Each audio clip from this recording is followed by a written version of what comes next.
Well, here we are. Oh, back again. What is going on, good people of the internet? Oh, good to see everybody. Good to see everybody. I'm just, oh, geez. This is like my third, third live stream of the day. Uh, Amazon's got me working hard. You guys should come over and hang out with me on the Amazon. Oh, thank you, Genosis. I've been working on this for a month. This is this whole thing has been a month in the coming, and so yeah, thank you for noticing. Yeah, I needed to get a setup. I wanted to be able to use the desk. I wanted to be able to do the overhead and do that and have the things on the desk and all that kind of stuff. So I I'm not lying. Other than being sick, I've had this cold that's been going on for it like came and then it went and then it came again and it just kept coming and going. It definitely wasn't COVID because my daughter got tested for COVID. She didn't have it. My grandson got tested. He didn't have it. Just like nasty cold, not fun stuff. So I've been like hacking my way through some streams on Amazon, making the donuts, as they say.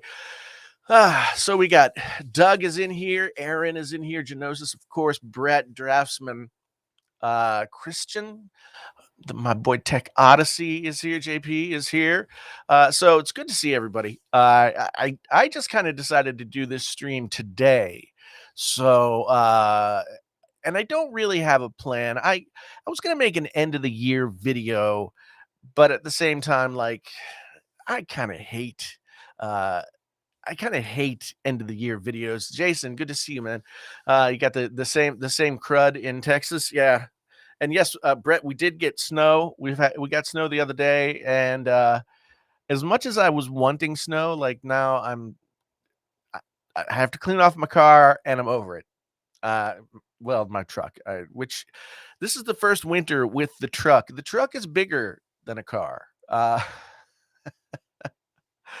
Yeah, well, I've got all the guitars are over there. Like I've basically segregated my set into this side is like video central and that side over there is music and editing and that kind of thing. And I'm not trying to make like one setup do everything because I had done that before and it was kind of a pain in the rear end. Uh, and it just never felt good. And I never felt like the set always felt halfway done. I first tried with this over here on the like as the backdrop, but that felt a little too flat. So I wanted to get some depth and some, going on. And so I've been, yeah, got myself a nice husky table. Actually, I reclaimed this husky table. My daughter had been using it for a desk on over Christmas.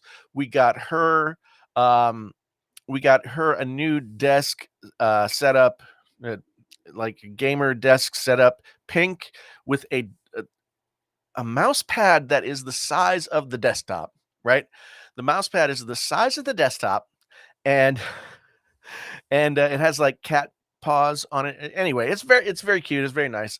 It suits her very well. And I got my husky table back. I just got a new PC.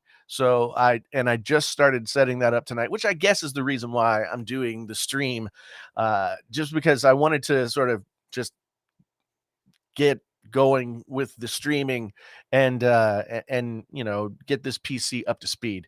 So Ace is here. Good to see you, my friend. Good to see you.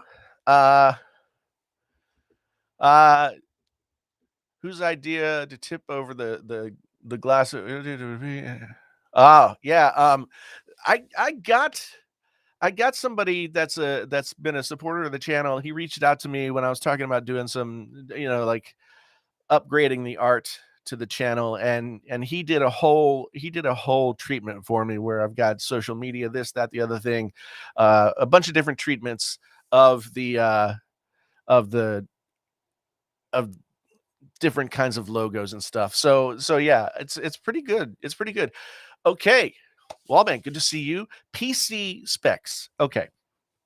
I spend a lot of time doing this as well because I don't know why, but sometimes I just Christmas time, I feel like I have to shop.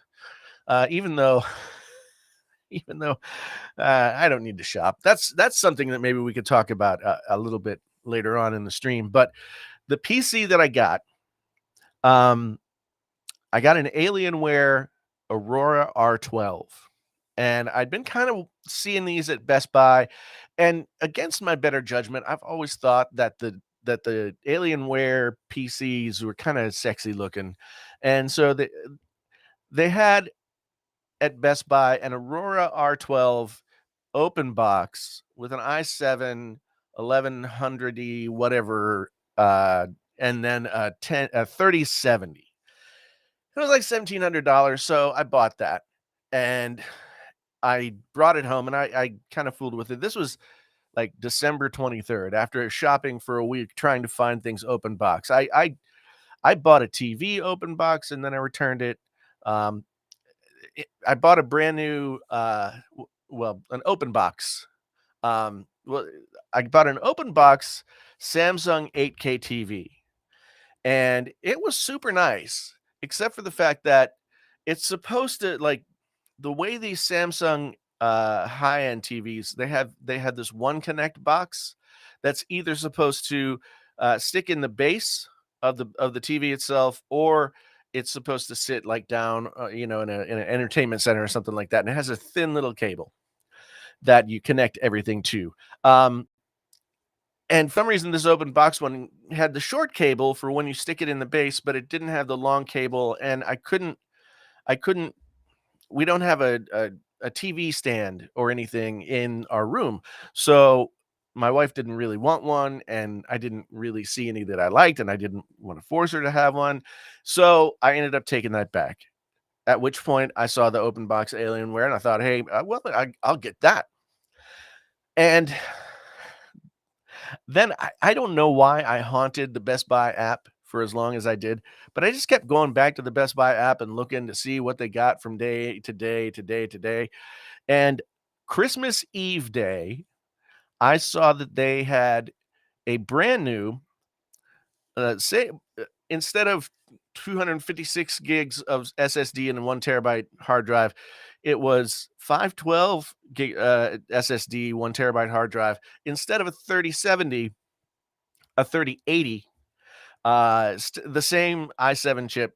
Uh, and my plan is to use this computer for a while and then take the graphics card and the RAM and such out, and then put it into like a new 12,000 series build, right?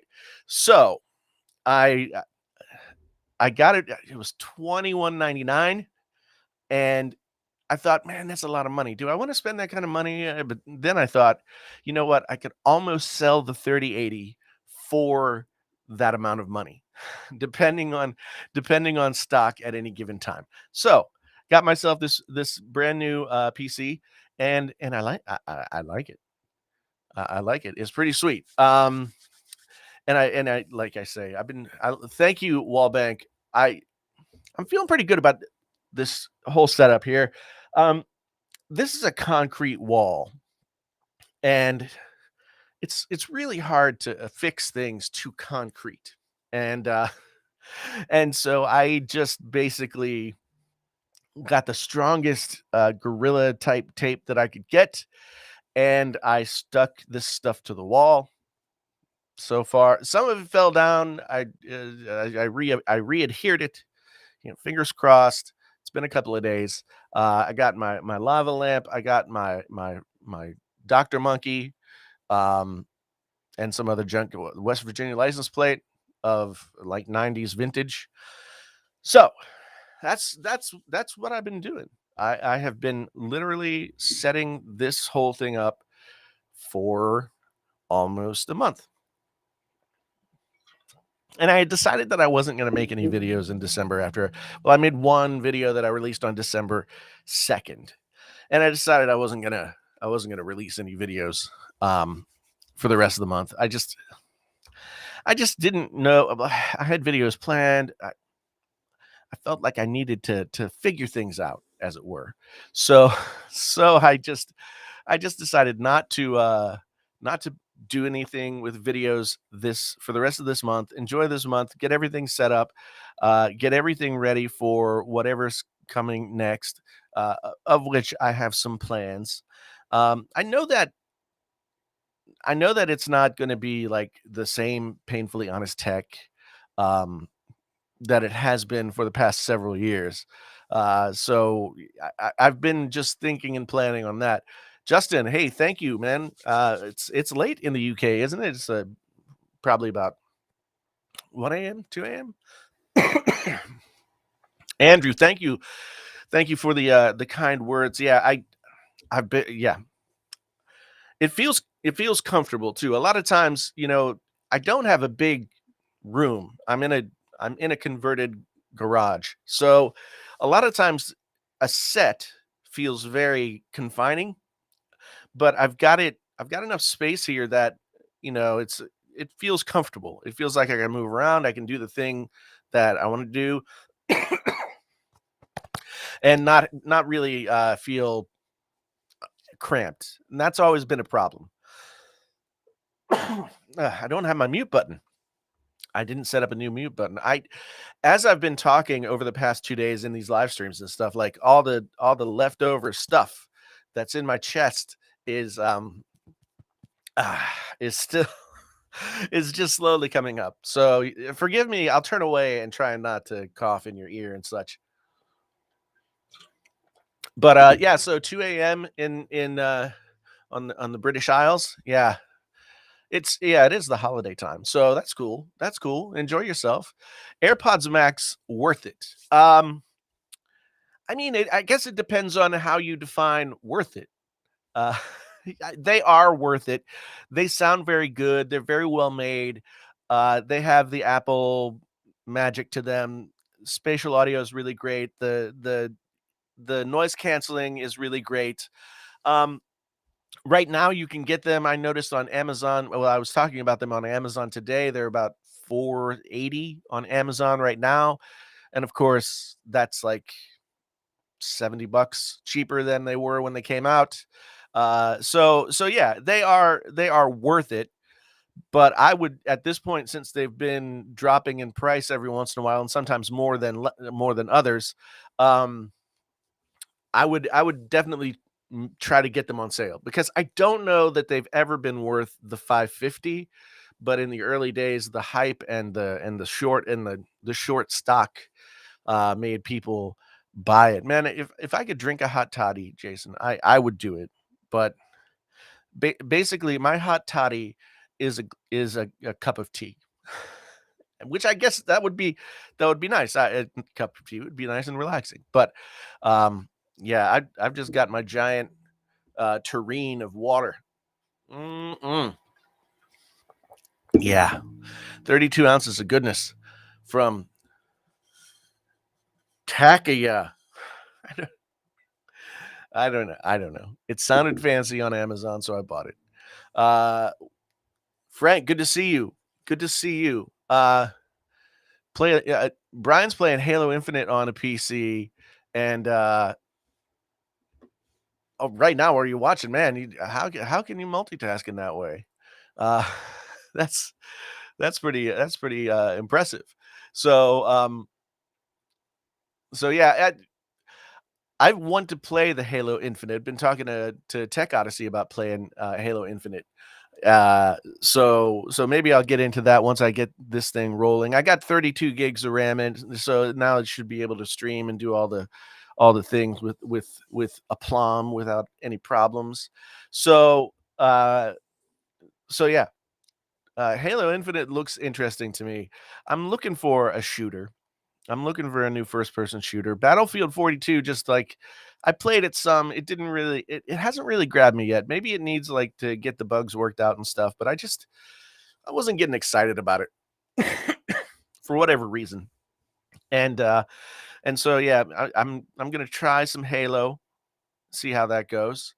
Any guests tonight? No, no guests tonight, just me. Rock Mirth is rocking in Sweden at 3 a.m. and that's awfully late or early, depending on how you look at it. But yeah, Sweden, man, such a nice place. I always feel like if I lived in like Sweden or Denmark or you know someplace like that, I would be much more calm and happier for some reason. I don't know why. It just seems like a calm and happy place. Maybe Iceland, someplace like that. But yeah. So Brett's been playing Halo Infinite, and it's been awesome. I have to admit that I've never played Halo except for I think maybe on the 360 I played like a little bit of a campaign of Halo on somebody else's machine. Never played like multiplayer Halo. So the Xbox 360 came out at a time when I was in like my mid to late 20s when I still had like a PS2, but I didn't really keep up with games for a while. And so I didn't have an Xbox 360 until like the last 6 months of of Xbox 360 life. And so I never really played Halo, but I'm looking forward to it. Um, oh, New York Tom, good to see you, man. Have a happy new year yourself. I'll be back. I'll be back with some new stuff coming very soon. Uh, Luke, yeah, not I've been ill off and on, but not COVID. Just like a bad cold that I probably would have thought was COVID if I didn't know better. But yeah, just a cold that just kept coming back. I mean, we've got my grandson; he's 6 months old, um, and you know how it is. Like babies just seem to drag these things into the house, and then they never leave. They just circulate among people. Um, so yeah. Well, to answer the question about ultra wide monitors, so I have a 34-inch over there on my music slash editing station. Right now, I have a 29-inch up here, so that's where the chat is. I'm hoping that I can kind of like look like I'm talking to people, uh, and looking at the camera. Um, and then I have a 27-inch Razer Raptor right here. That's just off to the side because I'm hoping to stream some games as well, just for fun. And so yeah, I've got that. Then in my upstairs setup, I've got a 48-inch LG C1 television that what happened? Where did the thing go?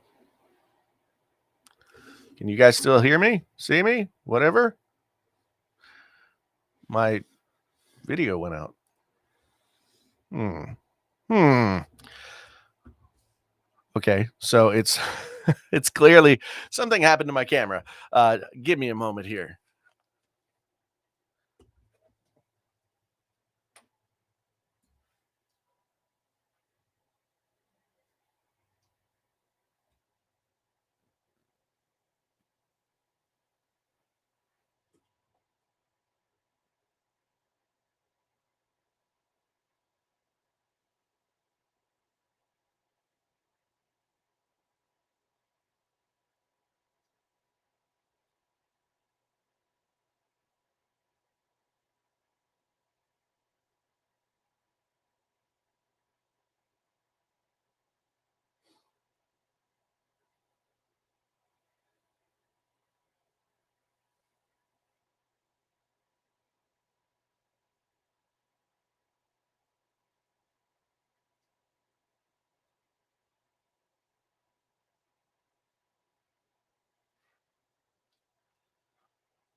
Okay.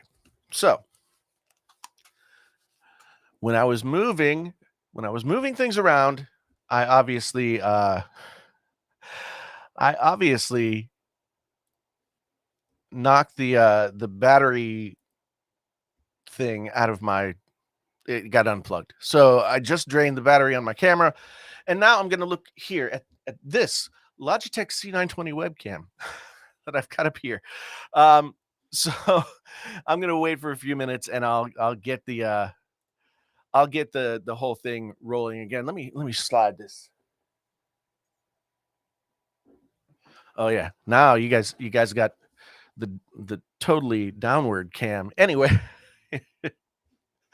yeah, I found out that with the camera that I have right now, the A7 III, I can plug it in and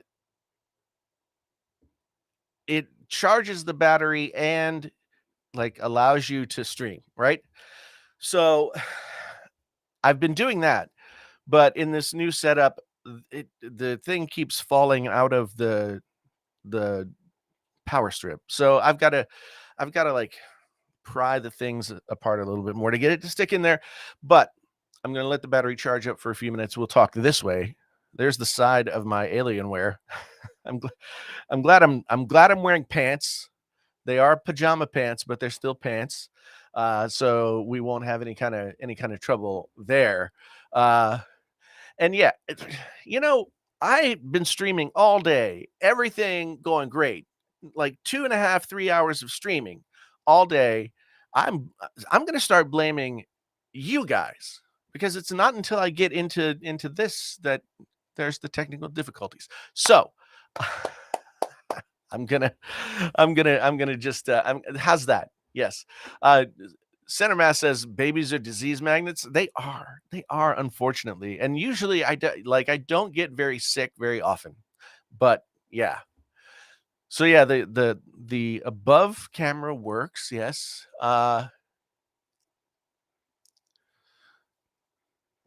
So Brian says that he's not sure if his 3080 has enough VRAM for 4K.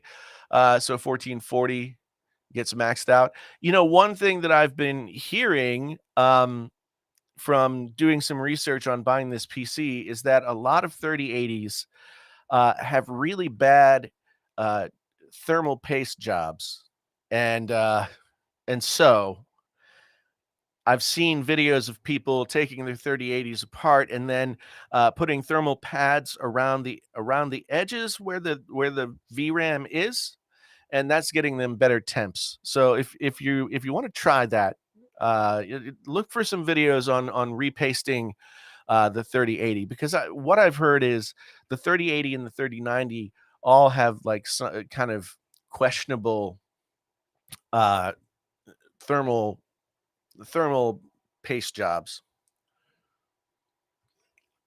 So I haven't done anything to mine as of yet because it's not. Yeah, I'm this is the first time I've used it. So uh yeah, so but that's one thing that I've heard. Um so- yeah, Genosis says this 3080 handles 4K Cyberpunk no problems.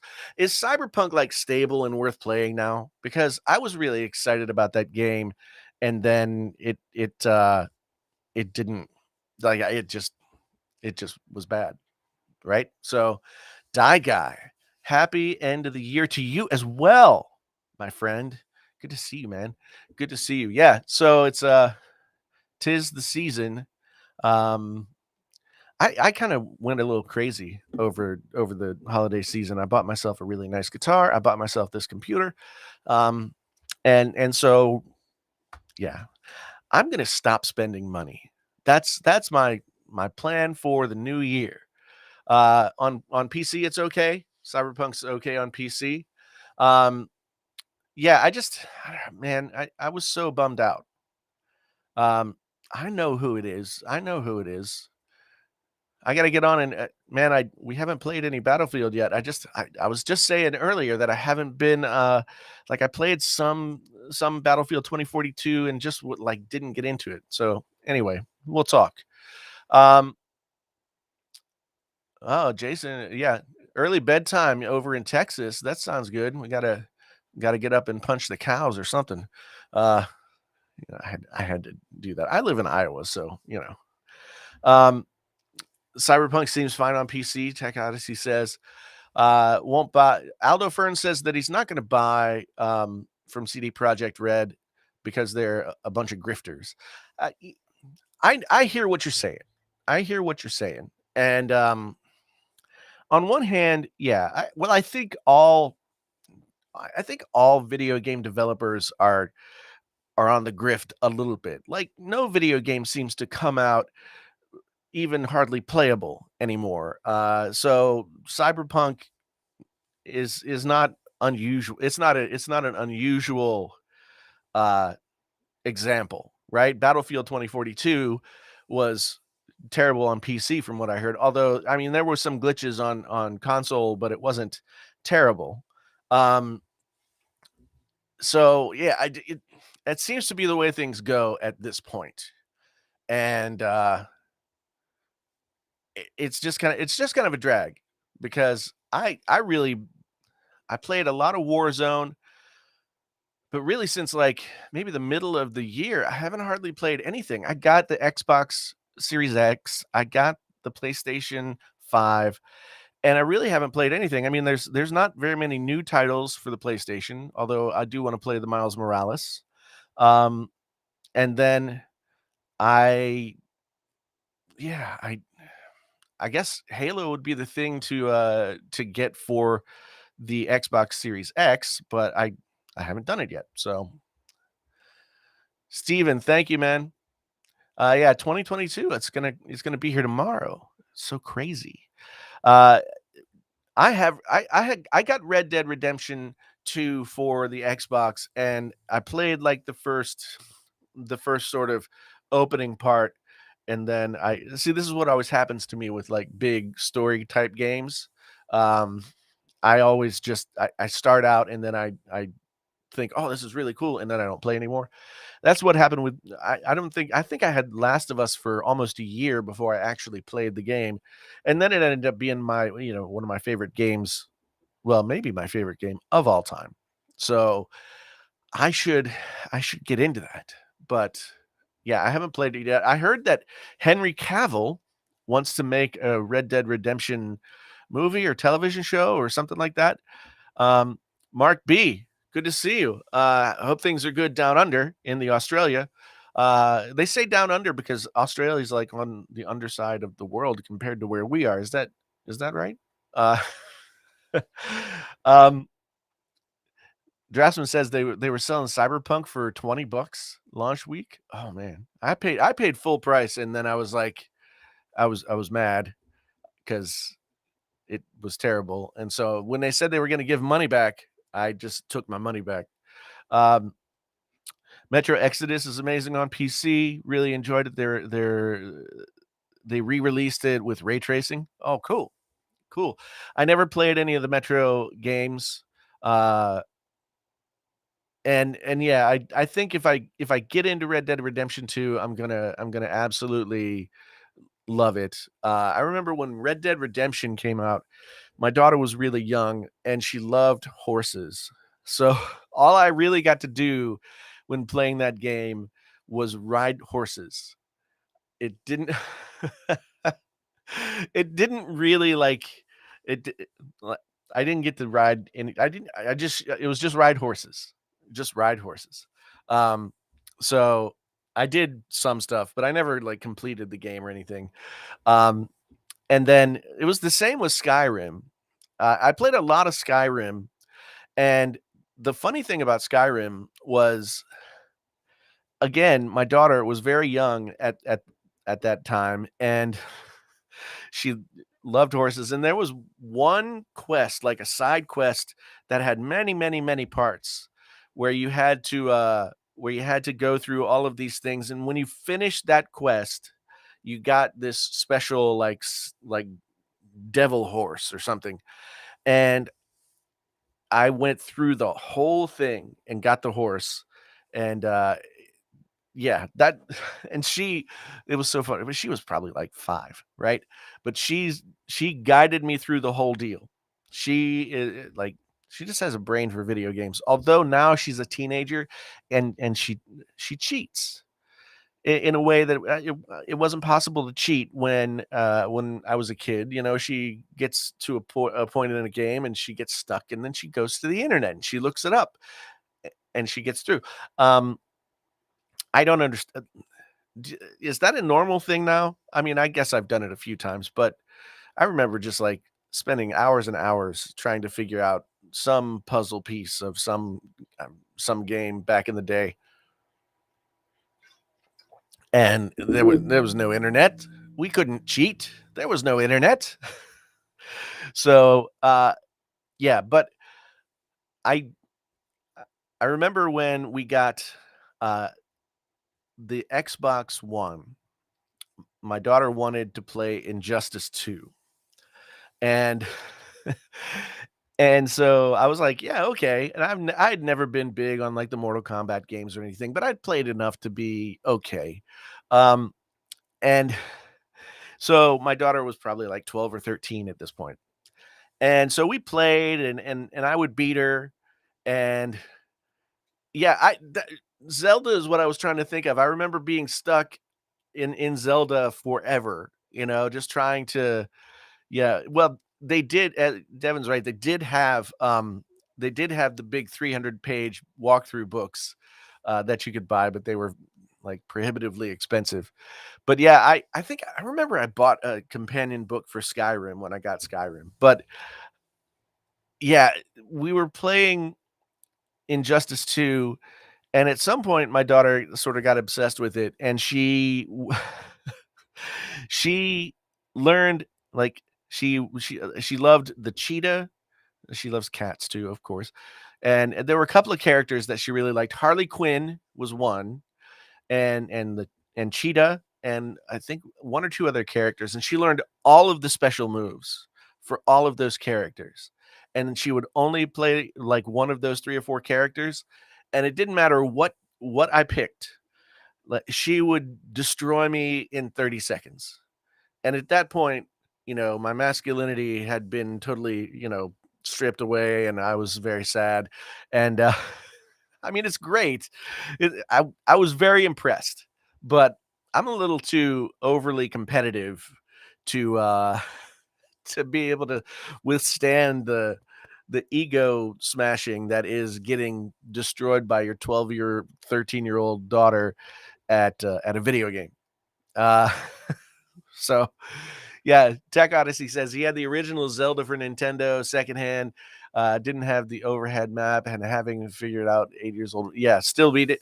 Absolutely. I don't think I played Zelda until I was in college, and I remember I was living in a place that we had like roommates that were kind of like, different roommates would rotate in and out, and somebody brought a Nintendo, and so I remember one of my roommates who didn't have a job, like, he didn't pay rent. His job he didn't pay rent. His job, in lieu of rent, was to clean the apartment. So we had a live-in maid who he was a huge Metallica fan. His name was Dave. Uh, Dave cleaned the house, read Battlestar Galactica, like, novelizations, and played Zelda, and I watched him, like, play the whole thing. It was pretty intense. It was pretty intense. So, oh, man. Back in the day, uh, take you a few drinks to get to Zelda? Yeah. I you know, and I haven't done the I got we got the Nintendo Wii, of course, because, again, that was when my daughter was really young, and she was too young to really play video games. But the great thing about the Nintendo Wii is, as long as you had that thing strapped on good, man, she could beat anybody in tennis. It was insane, but she would just, like, flail her hands around, like, not like, it was unbelievable. I don't understand how it happened, but she beat everybody at, at Wii tennis, and it was just the most interesting thing in the world to watch. Tech Free Needs, good to see you. Good to see you. Nice of you to stop by. So yeah, we're here just talking about whatever. It is the end of the year. I've kind of, just been doing I've been building this new set. I wonder if my camera has charged enough to turn back on now. Let me go check. Give me a minute.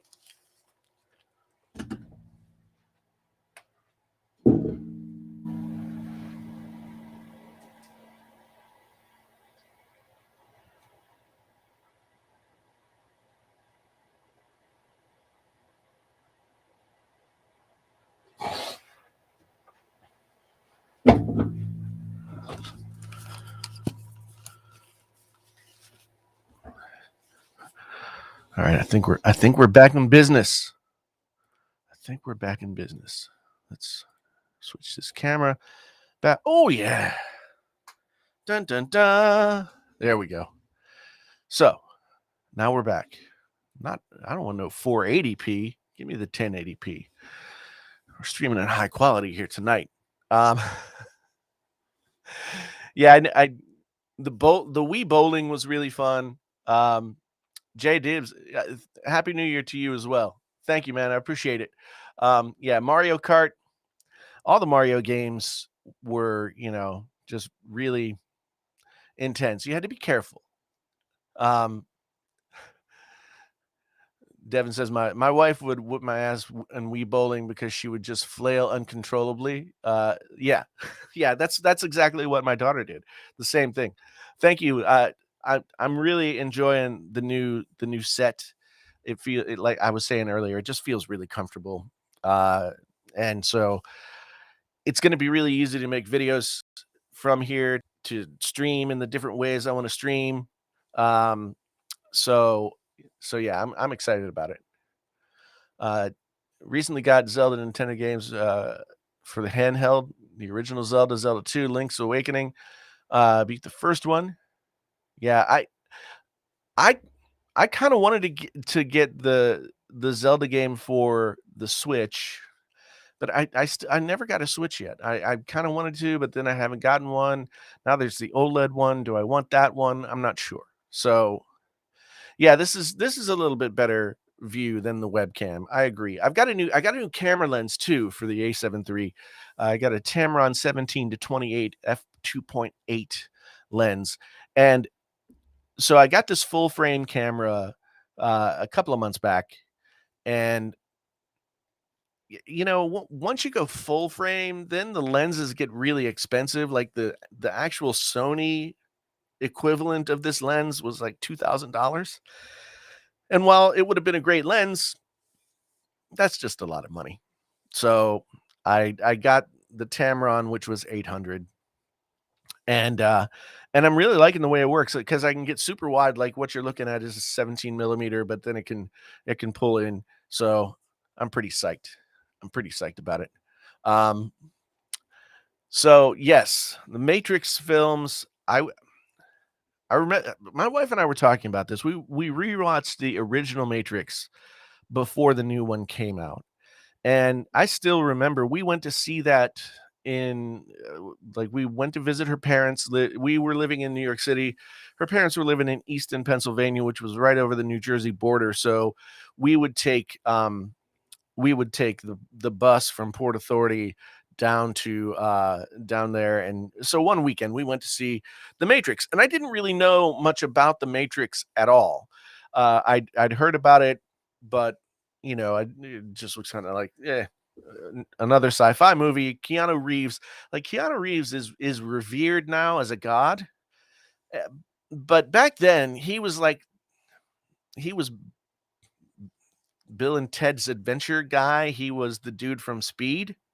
So it wasn't like it wasn't like that big a deal for Keanu Reeves to be in this movie. But I remember watching that movie, and my wife too. We talked about this. That movie just like blew my mind. Um, on one hand, like sort of putting on the screen in science fiction form a lot of stuff that like I'd read about and thought about with in different science fiction, but just the whole idea of it was just so incredible, and the way they pulled it off was, I mean, literally like nothing else that you'd ever seen, and that is so rare. I mean, I don't even know if that can happen now. But like the first time that you saw like bullet time, where they do the it was crazy. It was crazy.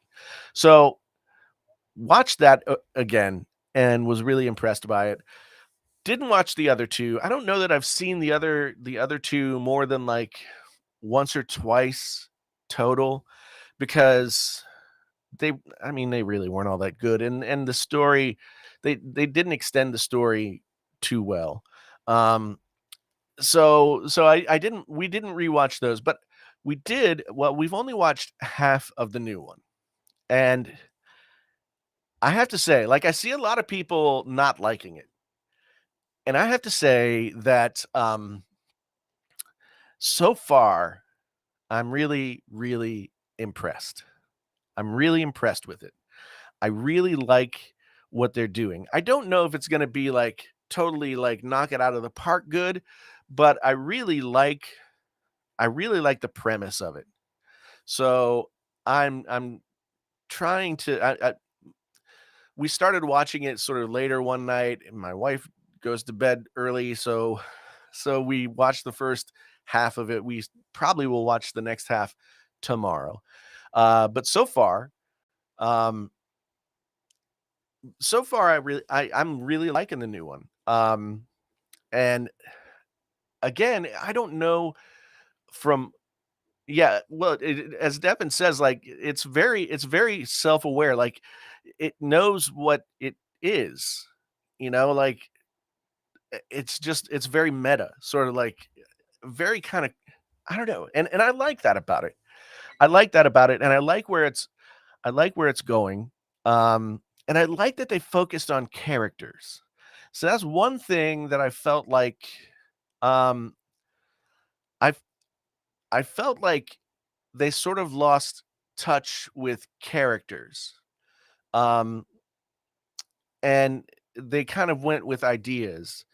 And this new film feels like it's refocused on the characters, on Neo, on Trinity, on this weird thing that they're attached to. Um, the new Smith, so here's like okay, so the new Smith, if we're talking about the guy who is Neo's partner, was in Mindhunter, and he was amazing in Mindhunter. And Mindhunter is probably one of the best TV shows of the past like 5-10 years. So I give him a lot of credit. And then the new Morpheus like didn't bother me. Didn't bother me. I mean, you guys are talking about how slow 52-year-old Keanu Reeves looks in this movie. Imagine what, you know, very much out of shape, very much older Samuel L. Jackson, or not Lawrence Fishburne. God, so I just did the thing that interview guy did to Samuel L. Jackson. I just did in reverse. Lawrence Fishburne. My apologies. My apologies. I don't know. It's like they both have very distinctive voices, I think. Um, anyway, Lawrence Fishburne would have like not it wouldn't have worked with Lawrence Fishburne. So I kind of like the idea that the new movie like has some of the same characters, but they're like echoes of the original characters. That's the whole thing about like Neo had programmed this thing. So again, having not seen the whole thing yet, I just based on what I've seen to this point, I like that everything is not as it seems. And so Neil Patrick Harris as the psychiatrist. I don't know. I mean, he's he's so good at playing like a certain kind of character that um I didn't like.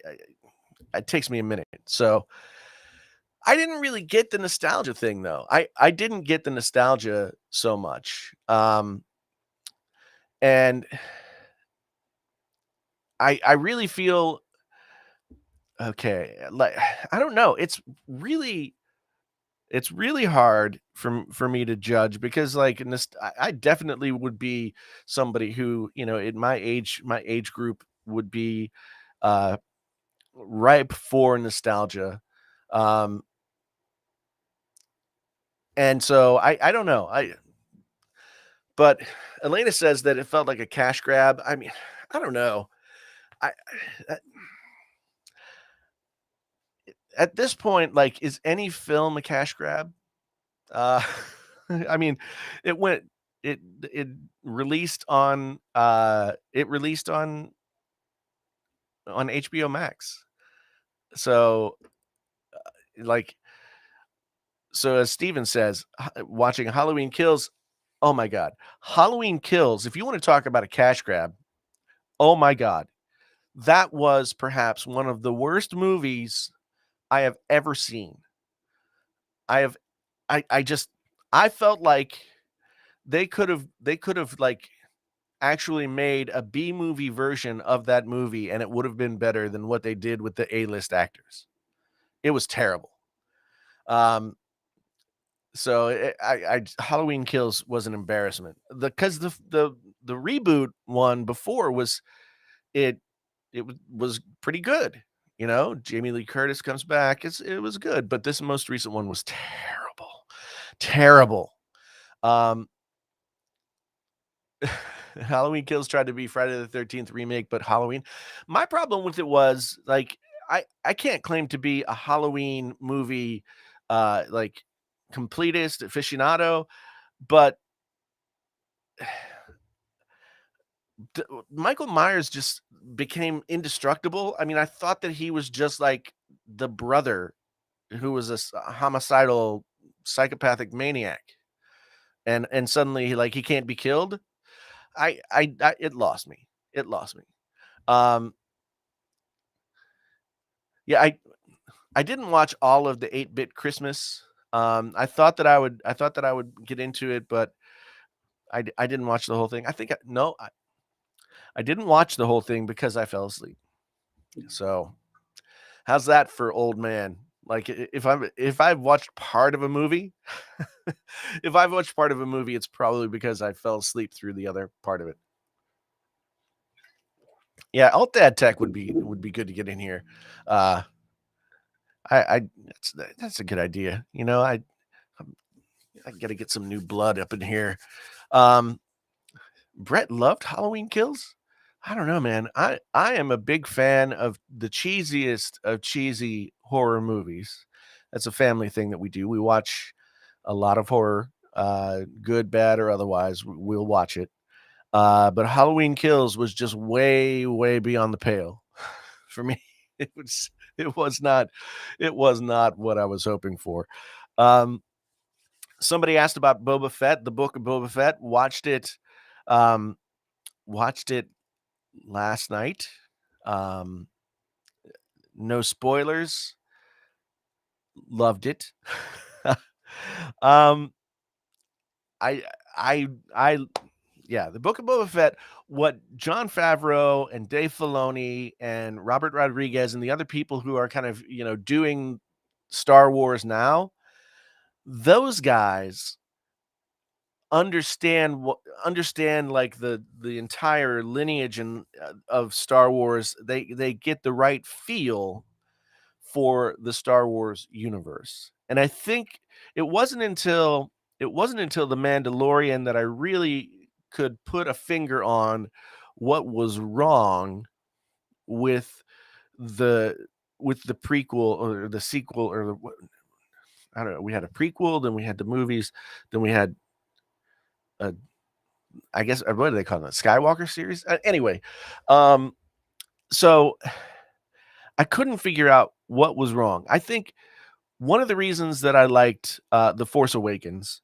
is that there were times when it did have that sort of magical Star Wars feeling, um, where you kind of get caught up in the lore of it, and it it gets a little, it just like when Ray gets the lightsaber and there's all these callbacks to the past and the possibilities for the potentials for Kylo Ren's character. I mean, as much as it was painful to watch, I when he killed Han Solo, I was like, yes, because it said to me that they were gonna be willing to take risks and kill people that were important in this new series of movies. However, the movies that came after, as and I did like The Last Jedi. The movies that came after just moved further and further away from that. Um, yeah, The Last Jedi was not a problem for me. I liked it. So, um, but then the final film, Rise of Skywalker, was an embarrassment, a total embarrassment. I mean, they just pulled the Deus Ex Machina. We don't know what the hell we're doing. We've got to get this thing done. All of a sudden, Emperor Palpatine is alive, and he's been behind this the whole time. No, it was terrible, terrible. So with Book of Boba Fett and The Mandalorian, they have that feel. And yeah, I noticed that, somebody mentioned the Western feel. And yeah, the same guy who did the music for Mandalorian is doing the music for the Book of Boba Fett. They fit together as a piece. And the one thing that's really impressive to me is that you have to remember that Star Wars was a space western. That was George Lucas's intent, was to like take the take the whole paradigm of the western, all of the archetypal characters, and because the western is the same as like Japanese archetypal hero stories. If you've watched any of Joseph Conrad's stuff about the man, I forget what the name of it is. Anyway, like the whole hero archetype, the hero's journey. If you've watched any of that, then you'll see that like it all fits together. And so now they've gone back to that formula where it's in some ways a lot more simple, and in some ways a lot more I don't know. It's I liked the Book of Boba Fett, and I have always been a big Boba Fett fan. And so the thing about the thing about Boba Fett that's always been really cool to me is that he was the most interesting, like almost non-existent character in all of Star Wars. Everybody wanted more Boba Fett, and all they got was like what, two lines of dialogue and a cool costume. So my wife read all of they had a whole series of Boba Fett novelizations that I don't think are still canon, but she was deep into those and read a ton of those. So yeah, it was pretty cool. It was pretty cool. There's like a lot of good stuff coming up here in the near future. Um, I so I don't know about the younger actor for Boba Fett. I mean, I get what you're saying, but then again, like if Boba Fett is the kid who was in the trilogy movies, right? Then he would be older. I find myself impressed that um the older guy is like still pretty spry for someone his age. But that's a good point. Maybe it could have been another clone or something like that. But I do like that they just pick it straight up from like he falls into the Sarlacc pit, gets swallowed whole, which was, I think, just a really unfair way to kill off the Boba Fett character in the movies. So then they start this whole new series with him right there. Just inside the Sarlacc pit, trying to figure out how to get out. Um, yeah, so to me it's very cool, and I like that we immediately see him like more vulnerable. They take away the armor. We're getting to figure out who he is as a character. So I'm into it. And yeah, the Boba Fett character, like the action figure from the '80s, was very cool. Didn't he have like a little? Didn't the little thing shoot? There was at least one version of the There was at least one version of the toy where they shot they should make a cheese called Boba Fetta. Well, yeah. I mean, if you think about what I mean, it looked like his after being in the sun, it looked like his face was covered with cheese. Um, in the old films, the stunts were so hard to do that Boba Fett seems so weak. Hope they make him more powerful going forward. Yes, um, it's yeah, I agree, and I think that the costumes, you know, the costumes weren't nearly as intricate or well designed as they are now. I think that there's a lot more that of practical stunts and that kind of thing that you can do in the costumes as they are now, whereas before I think they were just really restrictive. So I'm anxious to see where they take it. Um, and yeah, and then the Mandalorian comes back, and I'm what I have mixed feelings about the Mandalorian because I mean, Baby Yoda is gone off with Luke to learn the Jedi ways. Will we see him? I don't know. I don't know. I don't know if we'll see Baby Yoda at all in this new season. So, um, yeah, I think that Genosis is right. The streaming services have really gone a long way to making this like the costumes, the sets, the special effects, all of the different things that it's one thing to have big budget movies where all of this stuff gets done, but now with Disney Plus and all of the MCU movies, as well as the other stuff that they're doing, the worlds that we get to be a part of with these different universes are getting so much bigger and so much more fun. There's so much more depth to it. Like, got done watching Hawkeye last week. And Hawkeye, when I was a kid, Hawkeye was like the cool Avenger to me, at least. And I love the idea that Hawkeye had no powers. He just had cool arrows and stuff. Um, and so I enjoyed the Hawkeye series because of that. Although it was a little bit more like it was a little bit more comedy focused than I prefer. I love to see the Kingpin come back.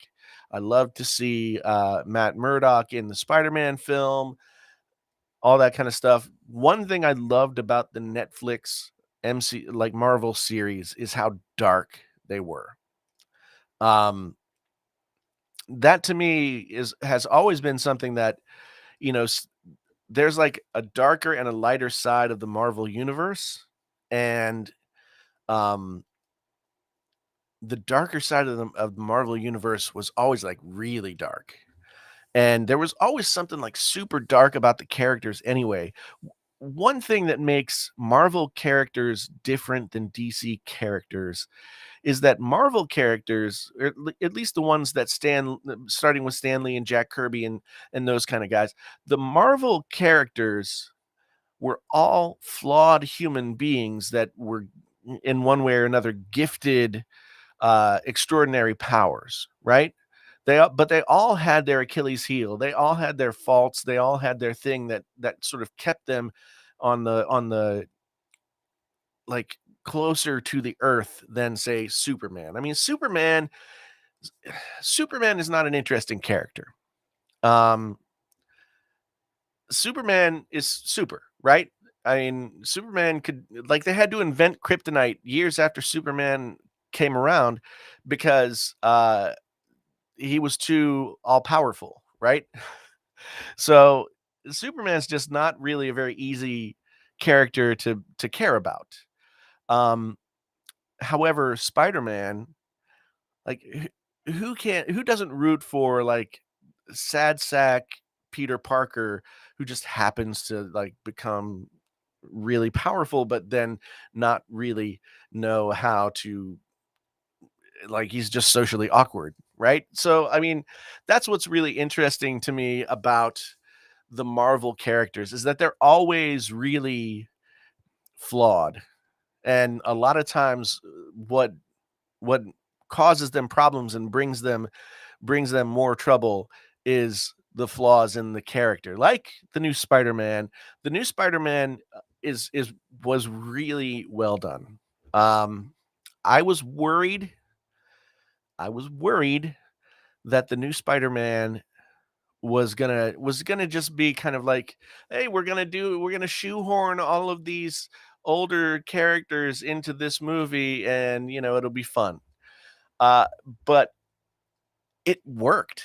It worked in like the way that only comic book related stuff can work, because of course you have to suspend your disbelief to a certain extent. And then you've got Spider-Man Spider-Man, because he's a kid, because he's socially awkward, because he doesn't really like know how to handle real life, gets to the point where instead of doing, a normal thing like, trying to talk to the people at MIT, he goes to Doctor Strange and almost destroys the world. That's like the classic Marvel superhero, or at least Spider-Man storyline, right? So I really liked it, and I liked what Tobey Maguire and Andrew Garfield brought to it. A little bit older, um, a little bit older, and just kind of still losers to to a certain extent. I mean, that's the thing about Peter Parker is for all of his power, he's still kind of like a socially awkward loser, right? And so it was really fun to see all of them interact. Um, some people have said maybe there were too many supervillains. I didn't feel that way. I felt like I felt like Lizard and Sandman kind of maybe were a little bit more superfluous than the others. The Harry Osborn Green Goblin arc was very dark, which again and is really important. The Green Goblin uh, The Green Goblin was actually really scary when I was a kid. So, yeah, I just thought they did it really well. And Willem Dafoe, I mean, talk about somebody who's old. Willem Dafoe brought it. He was right there. He was right there. He was Harry Osborn again, so good on him.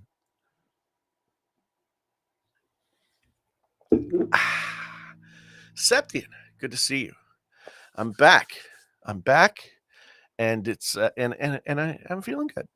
Kind of enjoying the Peter Parker curse. Yeah, he struggles in everyday life to make him relatable, and that's what makes him awesome. Yeah, most definitely. I mean, and as a kid, what, especially in the 70s and 80s, like I don't know, I think everybody felt like they were the guy who didn't fit in, right? And maybe everybody still feels like that. But Spider-Man was the character that everyone could relate to. So yeah, I really liked it. And I do think that Tom Holland has done a really fantastic job of being Spider-Man. I Tobey Maguire was good, but I never really was a big Tobey Maguire fan, so I didn't really get super into it, although I love the movies. Andrew Garfield was a little bit more dark in just his general demeanor, so I kinda like that about him, but but yeah, Tom Holland has been just the right amount of, like, goofy, clueless teenager, but really smart, and, the one thing that I realized as I was watching this movie is the because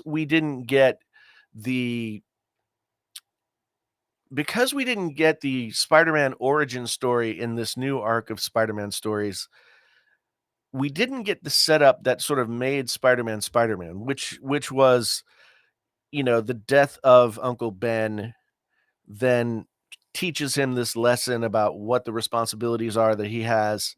Um, and and so we didn't get that until this movie. And when we did get it in this movie, suddenly we got like the darker, more melancholy Spider-Man as well. So whatever they do next, like I like how the Peter Parker character is set up now. Um, yeah, Capono asks, "Did you guys even hit the like button? Will it matter 2022?" Hey, man, who knows? Who knows? It's hard to say. Um,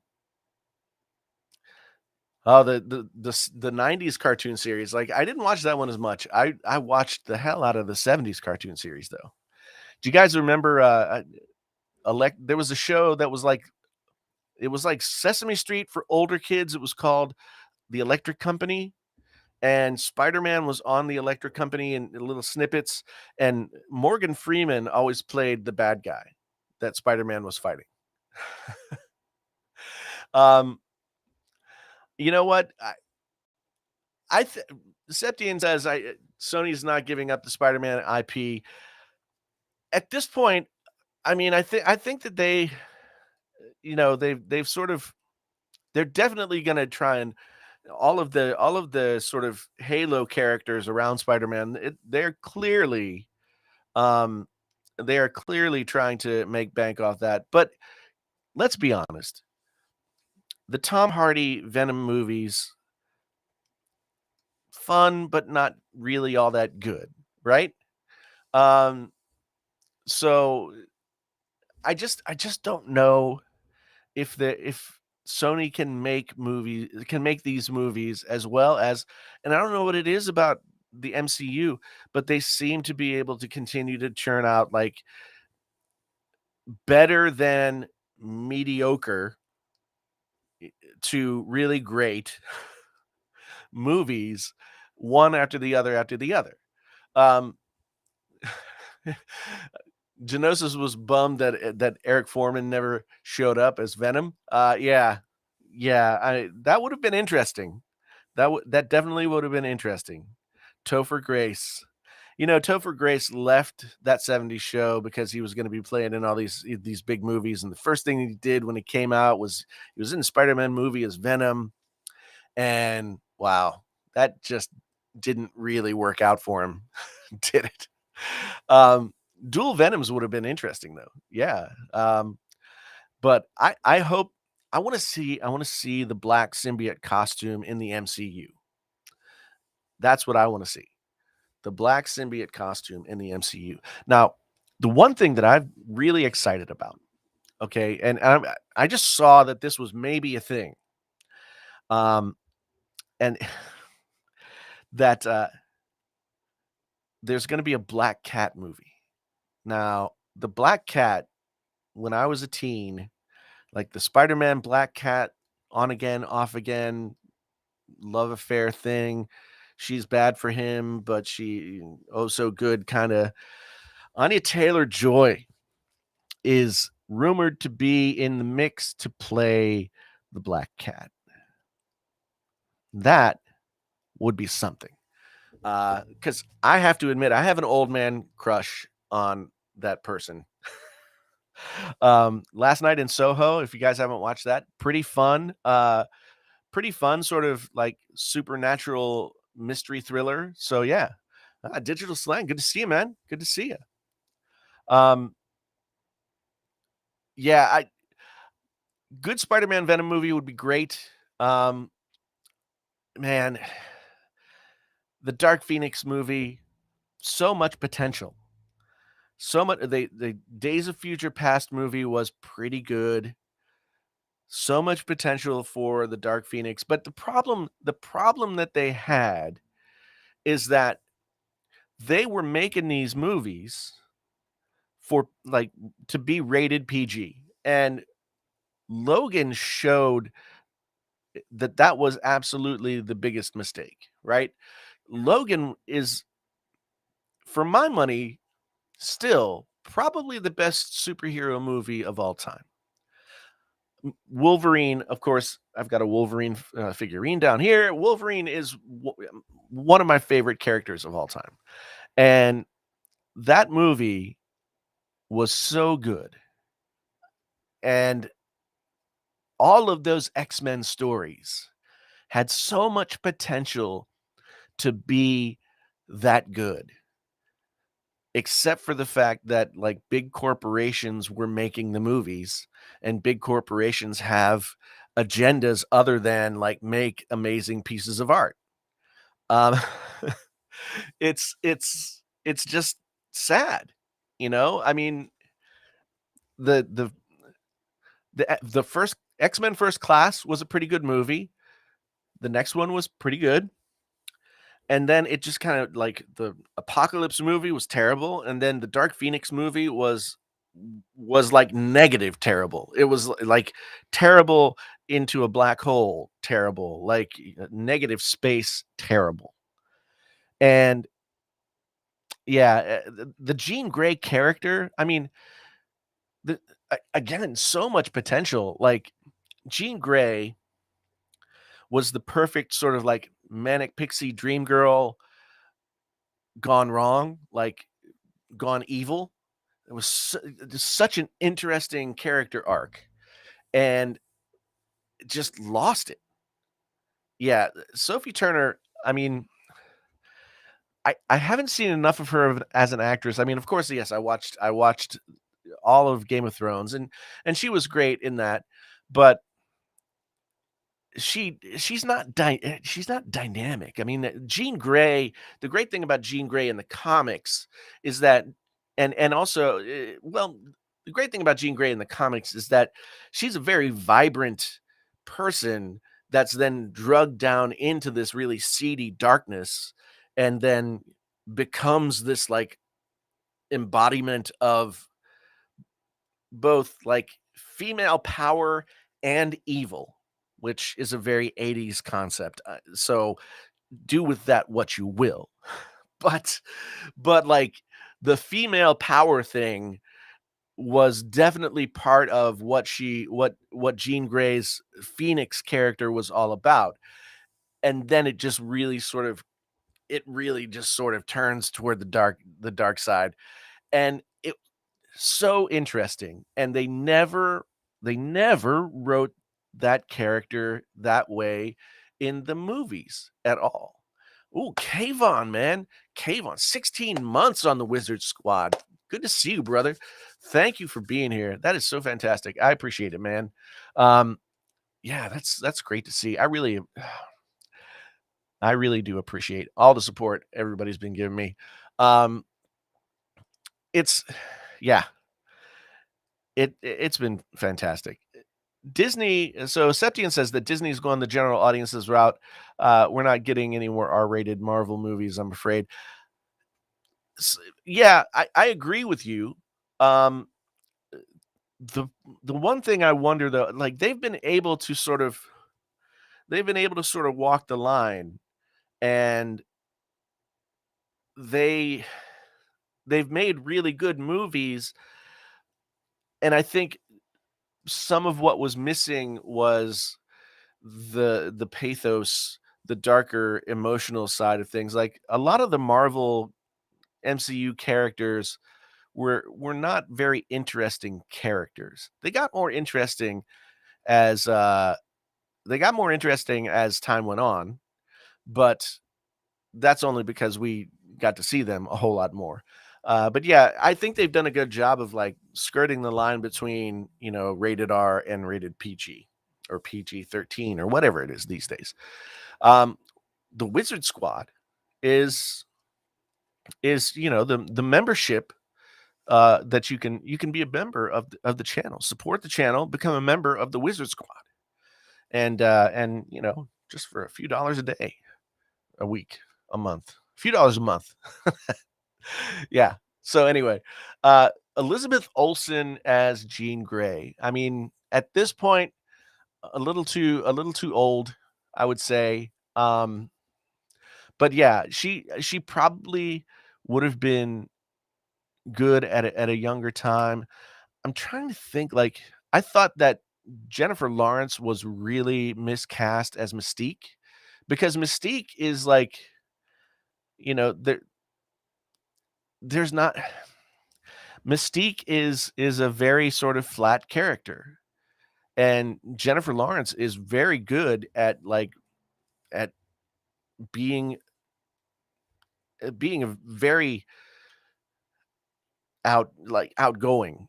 She can change her mode very easily, and I think Jennifer Lawrence actually could have played a very good Jean Grey if given the right script and the right direction.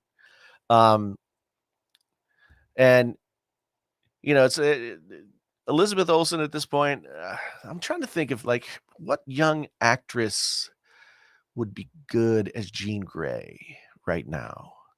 Um, there's, I wonder, I wonder now if you guys have seen it, the and also she was in Stranger Things. She's younger, but kind of reaching that age. But the redheaded girl who was in Stranger Things, as well as also, I believe, the second, or in it. I can't remember if it's the first. Ciri from The Witcher. That actress is also very good. Um, Jennifer Lawrence took some time off. I saw, like, a quote from an interview that said, she realized that she was, in her 20s and didn't have a life, so she took some time off to get a life, which is good. I mean, she was definitely oversaturated. Um, she's in that new Netflix movie, Don't Look Up, with Leonardo DiCaprio and, you know, Tyler Perry and Kate Blanchett and uh, Meryl Streep. Don't Look Up is the funniest, incredibly depressing movie I've ever seen. Anya Taylor-Joy, the Queen's Gambit girl, yes. She, as I said, like, I would love to see her as the Black Cat. Um she's already played Colossus's sister, Ilyana, in the New Mutants movie that was ruined. The New Mutants movie was supposed to be like an actual horror movie, and they turned it into, like, not a not anything. But Anya Taylor-Joy as Ilyana was really good in that movie. Um, yeah, I could see that. Oh, you thinking of Emma Stone? Emma Stone's too old to, like, start out as Jean Grey at this point. And Emma Stone was already Mary Jane Watson, so it gets confusing. But then again, Chris Evans was Johnny Storm and still got to be Captain America. So who knows? But Emma Stone, like, she's a little bit more mature at this point. And if we were going to have a new Jean Grey, I think it would have to be somebody in their late teens, into maybe early 20s or something like that, to really do the character justice and to grow from one film to the next. So yeah, I mean, there's so much potential in these stories, and it's just really about whether or not the movie makers, the studios, that's the word I was looking for, would allow these things to happen. Um, Millie Bobby Brown, hmm, interesting. I liked her in the only other thing that I've seen her in was Godzilla, which I'm not going to judge that anyway. Um, and then also the Sherlock Holmes thing that she did on Netflix. And she was good, but I just, I can't really like gauge her as an actress at this point. Um so the New Mutants felt like an M. Night Shyamalan movie. Yeah, it did. And I think it was supposed to be even more like an M. Night Shyamalan movie, which I think would have been better. I like they were going to go dark with that. And then they, like, did reshoots and they rescheduled it and all this other stuff, and it just was terrible. Famke Janssen was in her 30s when she played Jean Grey, and I thought that was a mistake. Um, although most everyone in the original X-Men series were older. I mean, and I don't think that they were trying to play teenagers.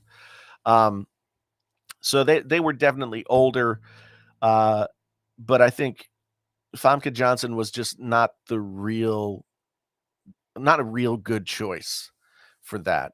I mean, I kinda got the feeling that maybe they wanted, like maybe they I don't know who they wanted, but they ended up getting her. I like her a lot as an actress, but I didn't think that she was right for that character because, again, Jean Grey to me is a very dynamic character, and Famke Janssen is not, uh, a super dynamic kind of actress in my estimation. So, yeah, um, but I love that so much of this stuff is happening, so much stuff to talk about. Um, and now, like, 'tis the season where all this good stuff is just like one after the other, a couple of new things every week. It's been really fun. It's been really fun. Um, so yeah, and 2021 comes to an end, which I don't know, man. I feel like at the end of 2020, everybody was like, "Okay, 2021, man, is gonna be awesome. Where it's gonna be great." Um, and really it wasn't at all. Um, it it was just like we didn't know if we were still doing the pandemic thing or if we were getting out of it or not, it just was like some level of Dante's Inferno, right? Where it's like we're in the waiting room to go do something. Either we're all going to die or we're going to get better. Um, and I think that mentality, that sort of thing that's hanging over all of us, has made it difficult to exist in the world. Um, from a painfully honest tech standpoint, this year was very strange. I on one hand, from a business standpoint, I've had my best year ever by a long shot. And the business end of painfully honest tech feels like it's taken shape in a really good way. And it's moving forward.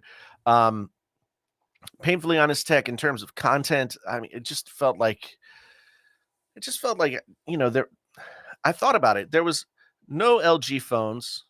There was I was expecting with the new consoles for there to be, headsets and that kind of thing to cover, but no, people still can't get the new consoles, so there aren't really a ton of new console peripherals out there. Um, like LG videos for me were like probably 500,000 views in the last couple of years, each of those last couple of years. So it's been very strange. And I just don't think that you know, I don't wanna do, like, the tech sky is falling kind of thing, but at the same time, I think that I think that the way we talk about tech on YouTube and the way that I talk about it personally and cover it, like, it just has to freshen up somehow. It has to have some kinda different angle, because just doing it the way that it's been done over the past 5 years or so, it just you know, everybody, um,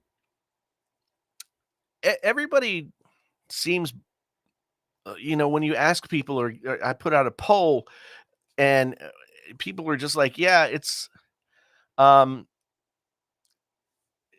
people are just like, "Yeah, tech is boring now. It's just, kind of the same thing. There isn't that much tech out there. It's sort of boiled down to, at least in terms of smartphones, there's Samsung, there's Apple, Google's got a good phone this year, but in North America, that's all we get, and LG is gone." And Capone's right. Like, if I wanted to like just you know, give myself a clear path toward like more consistent views. There are ways to do it. Like I could focus on Apple related stuff and sort of dig that trench in the algorithm and do pretty well. And I've done a lot of Apple related stuff. And I like Apple. But at the same time, like, I look at the Apple coverage that that people are doing on more Apple specific channels, and I think to myself, like, I have no interest in making those kinds of videos. And at what point it's kind of like it's a business, or is it a business, or is it like a creative endeavor? Right? I mean, it's both to me, and I have to try and find some balance because I don't wanna make YouTube videos just because I know that I'll get, like, maximum views on them. I'd like to get views, and I like to see growth, and all that kinda stuff, but it doesn't have to be at the expense of actually doing something that I wanna do. And, now with Amazon working the way that it is for me, and Amazon being, like, the lion's share of where my income is coming from, that sort of frees me up on the YouTube side to, like, not really give a damn about YouTube. I don't have to care. And so if I don't have to care, then I can do whatever I want. And I think I think I think at the end of the day, that's I'm gonna try and do stuff that I want to do. I have ideas. I don't know what all that stuff is gonna be. Um, it's but I have ideas. I also have a couple of other channels that I'm sort of planning to get off the ground that are gonna deal with different stuff, and,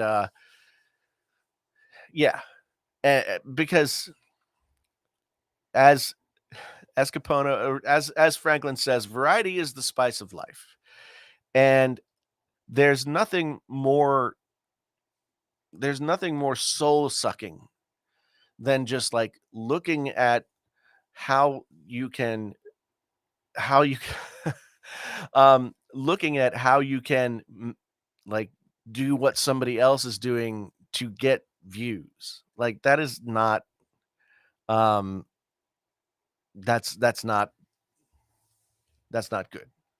Um so Joker, I thought you became a full-time YouTuber. Did you get another? No, I'm a full-time uh creative person, content creator. I don't know. But I do stream over on Amazon now. Amazon is actually a lot more fun than YouTube at this point.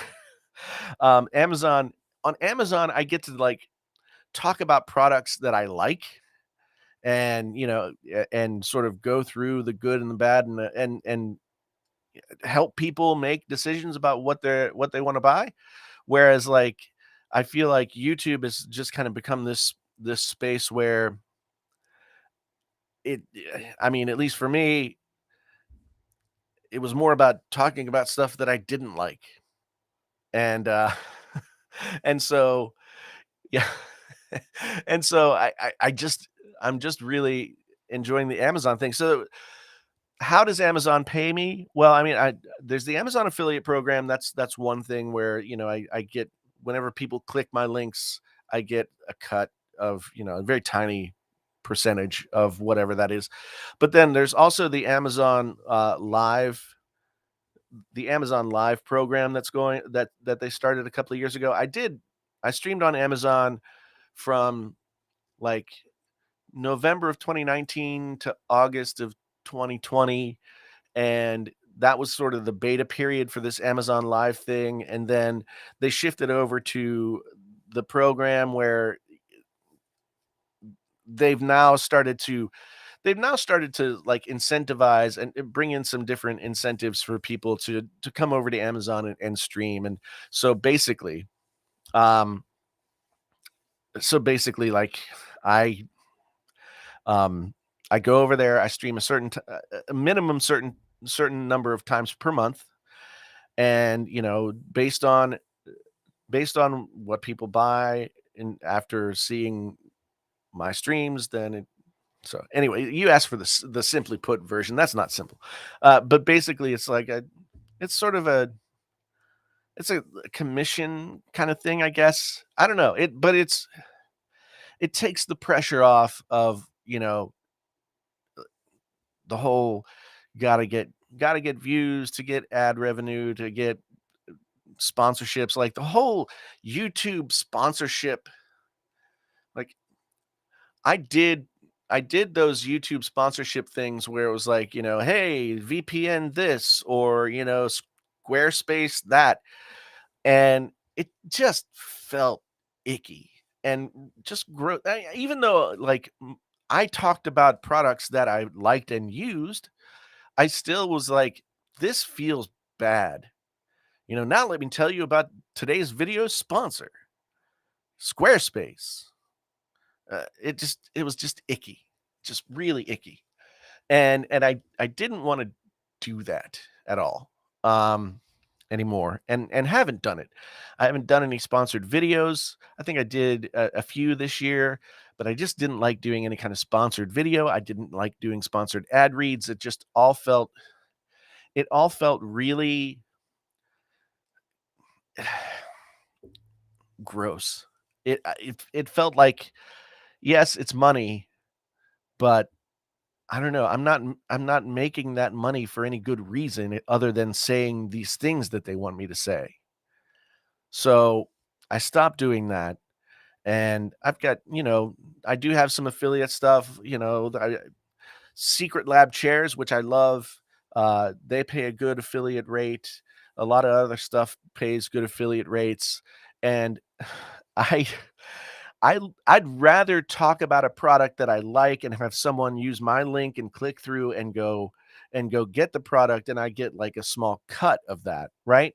As opposed to somebody sponsoring a video so that I could talk about Raid Shadow Legends or whatever. And I get offered that stuff a lot. Um and I've just like stopped opening the emails. Because unless it's a company or a product um that I really like, then I'm not I just don't want to do it. I just don't want to do it at all. Um and as K Thunder says, the pain I'm coming back around to the idea of what is painfully honest tech? What is I guess the quote unquote value proposition of painfully honest tech? What am I offering? And I guess that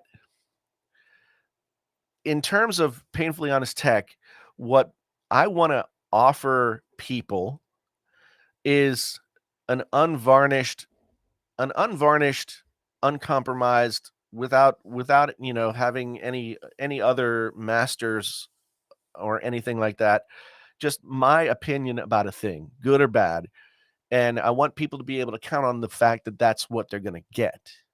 Um, because the reason I started making review videos back in the day was because I I watched I needed to get a gaming headset. I watched a bunch of videos about gaming headsets. I made the choice on which one I was going to buy, and everybody whose video I saw said it was pretty good, and it was a piece of garbage.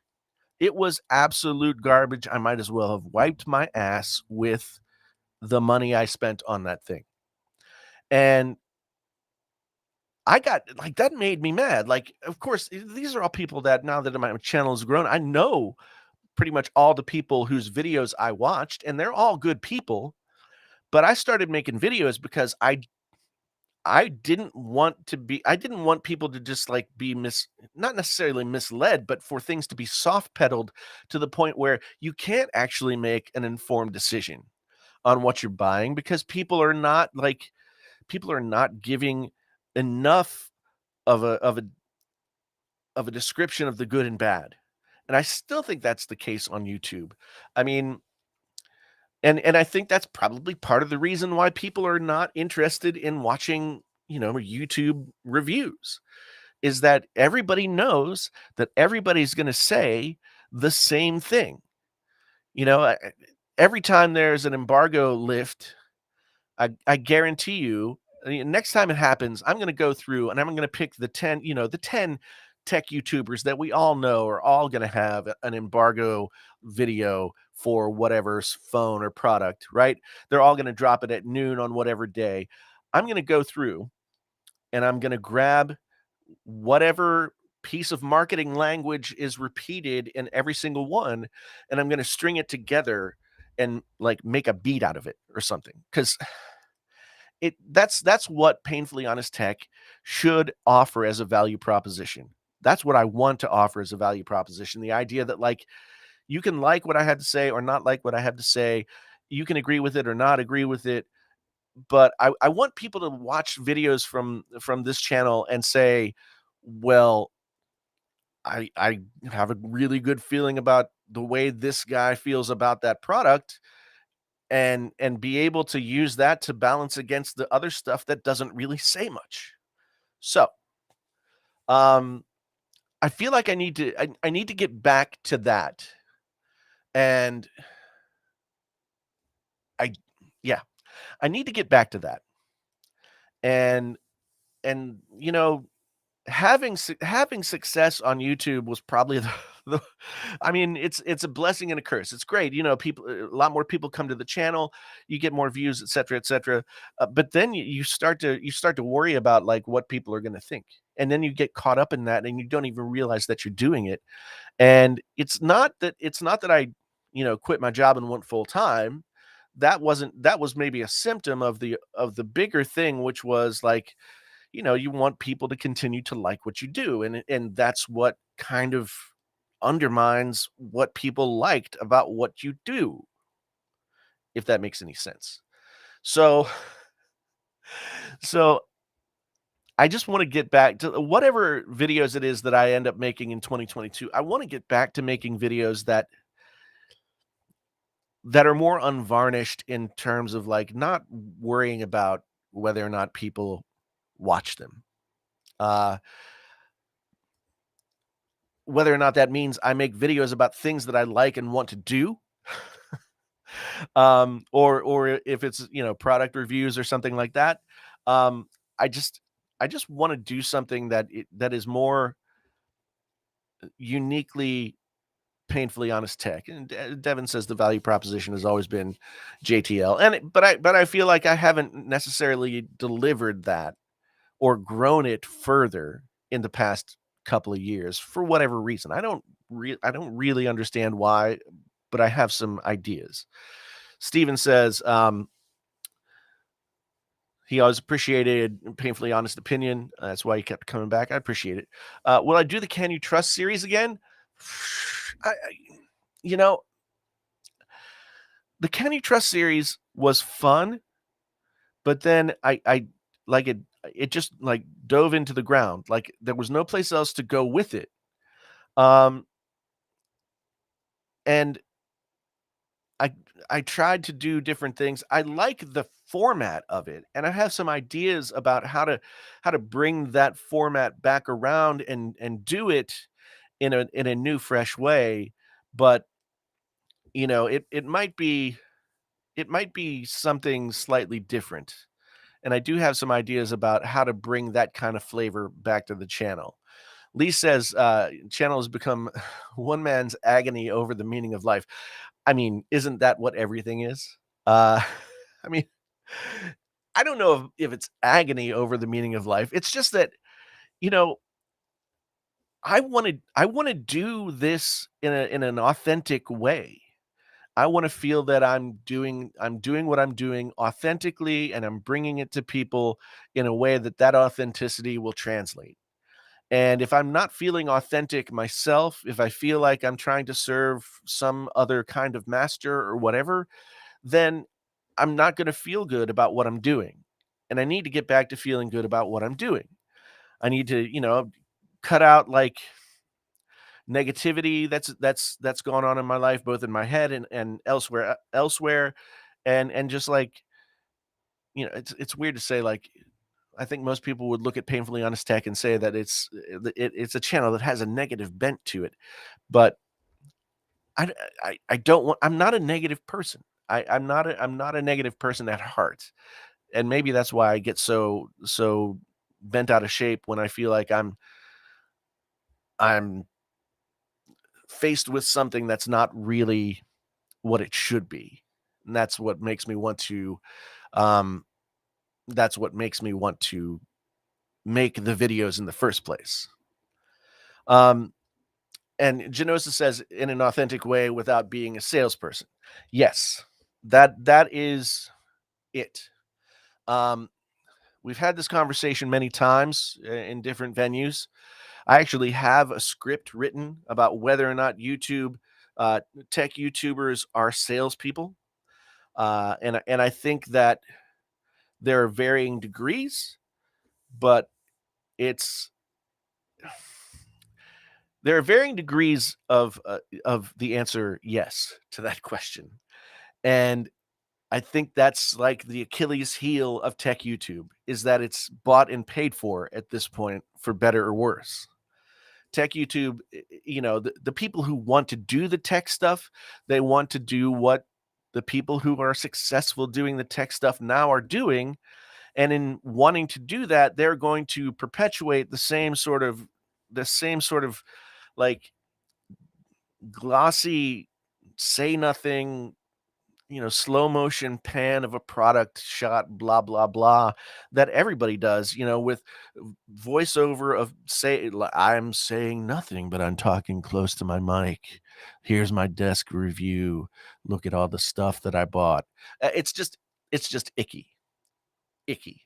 Um, Digital Slang says of Amazon, if Amazon's paying the bills, it's a perfect opportunity just to be you and let loose on YouTube. Don't sweat what was or what is. You're absolutely right. And it's kind of funny. Like I'm talking about, the fact that doing live streams on Amazon is giving me the freedom to not be an icky salesperson on YouTube. That seems somewhat ironic, but the truth of the matter is like I can be, like there's no conflict of interest for me when I'm on Amazon talking about a product. I'm usually on Amazon talking about a product that I've bought with my own money that is in my hands, and I can tell you why I like it and why I don't like it. Amazon doesn't tell me what to say or what to cover. There are companies that reach out and say, "Hey, will you cover our stuff?" And there are opportunities to get paid for that, but I haven't done that to this point. Um, so yeah, but it does give me the freedom to do whatever the hell I want on YouTube, and and so I mean that's kind of where I'm going. That's kind of what it is still like kind of in the mix, but I'm still thinking about it. What headphones am I using? These are the Shure SRH 840s. I got them because my Sony MDR 7506s had just completely crapped the bed. They were bent out of shape, and the ear pads were flaking off everywhere.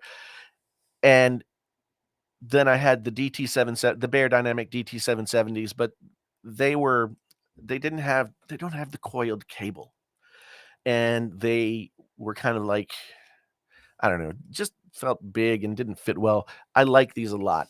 Not many people pay a lot of attention to the Shure line of headphones, the studio headphones. Uh, the 440s are kind of their like, $100 version of these, and then these are about 150. Then they have models that go all the way up to like $1,500, but I really like these. Um, so that's what I'm wearing right now. I have no affiliate link. And somebody asked if I had a link to my Amazon stuff. I do know that on my YouTube channel, I have a link to a link tree that has all the links to all my stuff. Like you guys might, I didn't say this. All of this stuff, like all of these are all the records that I've made. Actually, one fell down. It's on the floor. I haven't stuck it back up yet. But so the 4 records that I've made over the years, and the book that I wrote that also had a record that went with it. Um, and so yeah, this is all like the blown apart iPod or iPhone. Yeah. So I try to put meaning in things. VP. Yeah. Um, yeah. So Lee says now the Can You Trust series borders on such potential real honesty that it just might be too difficult to navigate. And yeah, that's that's sort of what I ran into was I didn't really know like I mean once you cover the people, the big YouTubers, I did 25, at least I think 25, at least 25 Can You Trust videos. And once you get past like say 15, then you start getting to people that are big YouTubers, and well-known names, but not videos that a ton of people are going to want to watch. So it just became like weird. Um, and there's still potential for a Can You Trust like thing, but it has to be something that's like sustainable and something that doesn't like, that doesn't live in my kitchen, if that makes any sense. Um, Lee says, actually, Genosis, I guess one of the struggles with creators is finding products for mass majority audience, like without being icky. Well, that's the thing. I mean, YouTube itself and the way that it works is the problem. YouTube and the algorithm and the choices the algorithm makes you make is a big part of the problem. If you don't cover the big products that everybody wants to watch, then you get fewer views, right? And then it becomes like it just becomes a keeping up with the Joneses kind of game, and that's not sustainable at all. At least not in any way that I'm interested in trying to sustain it.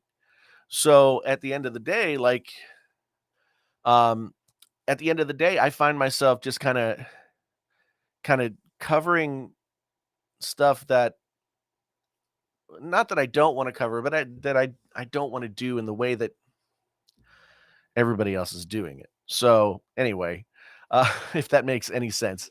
Um, Lee asked if I had a Soundcraft MTK12 mixer. At one point, I had the MTK22, and I swapped that out for a Tascam Model 24, which I've had now like all of the Tascam model mixers. Really like them all. None of them really totally fit my workflow. So now I'm just using a Universal Audio Apollo Twin with some other mic pre's daisy chain to it. I just got a new 4-track machine. I got a Tascam 464. Uh, I'm gonna make videos about that. I don't know if it'll be on Painfully Honest. Should it be on Painfully Honest Tech, or should it be on like my music channel? I don't know. My camera's gone again. What the frick? I'm gonna have to go back to my dummy battery, I guess. Well, I guess it's time to go back to the webcam. Oh boy, here we are in the webcam world again. At any rate, the Model 12 is probably the one that is most useful, but just I wish that the Model 16 was the Model 12, if that makes any sense.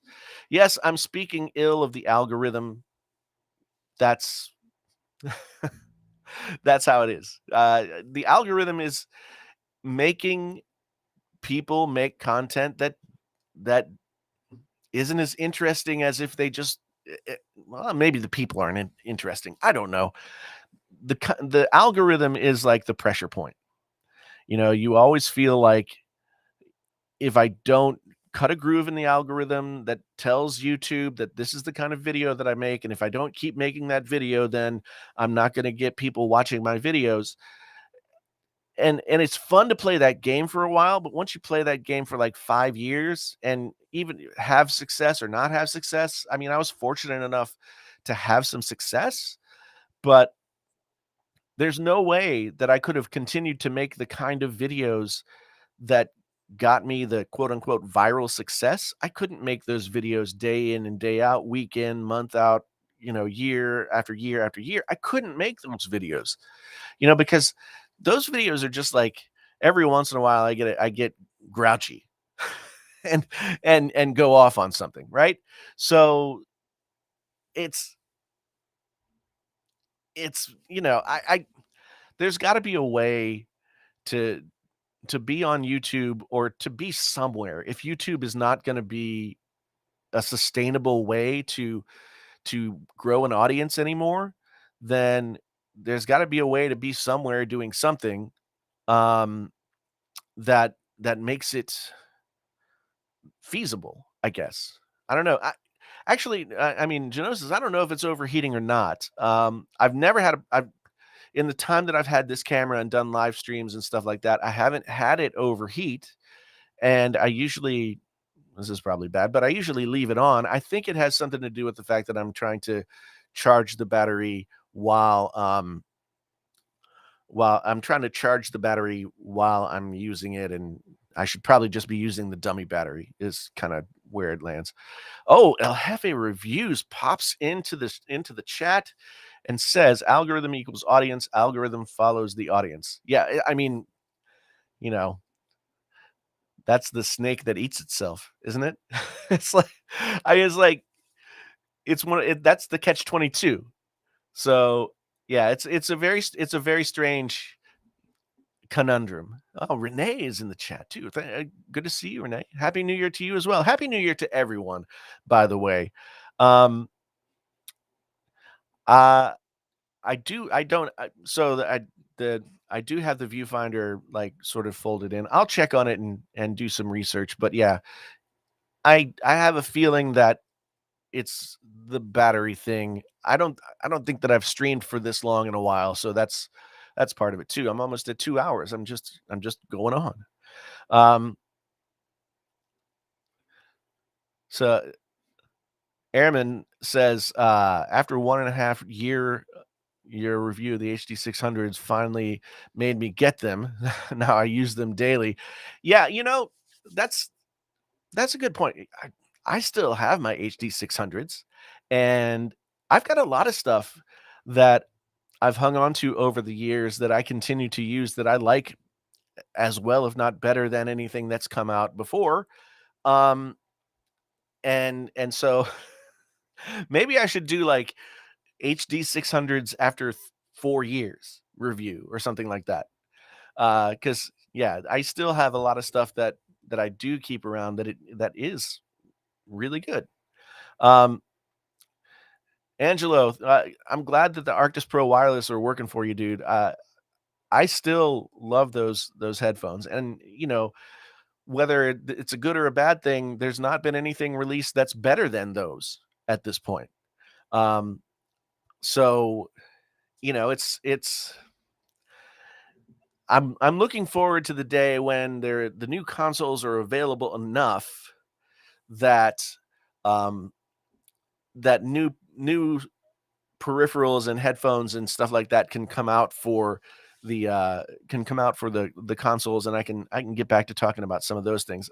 I mean, there is stuff out there, and I do cover some of it, but really, like, again, if people can't buy the console, then they're not looking for content about the peripherals for the console. So then it's again that sort of catch 22 of here's stuff that I could review. I don't know. Anyway, Nick Perez, good to see you. Septian, I'm sure the algorithms just doesn't know you well enough yet. um, yeah, I think at the end of the day, and Renee has said this many, many times.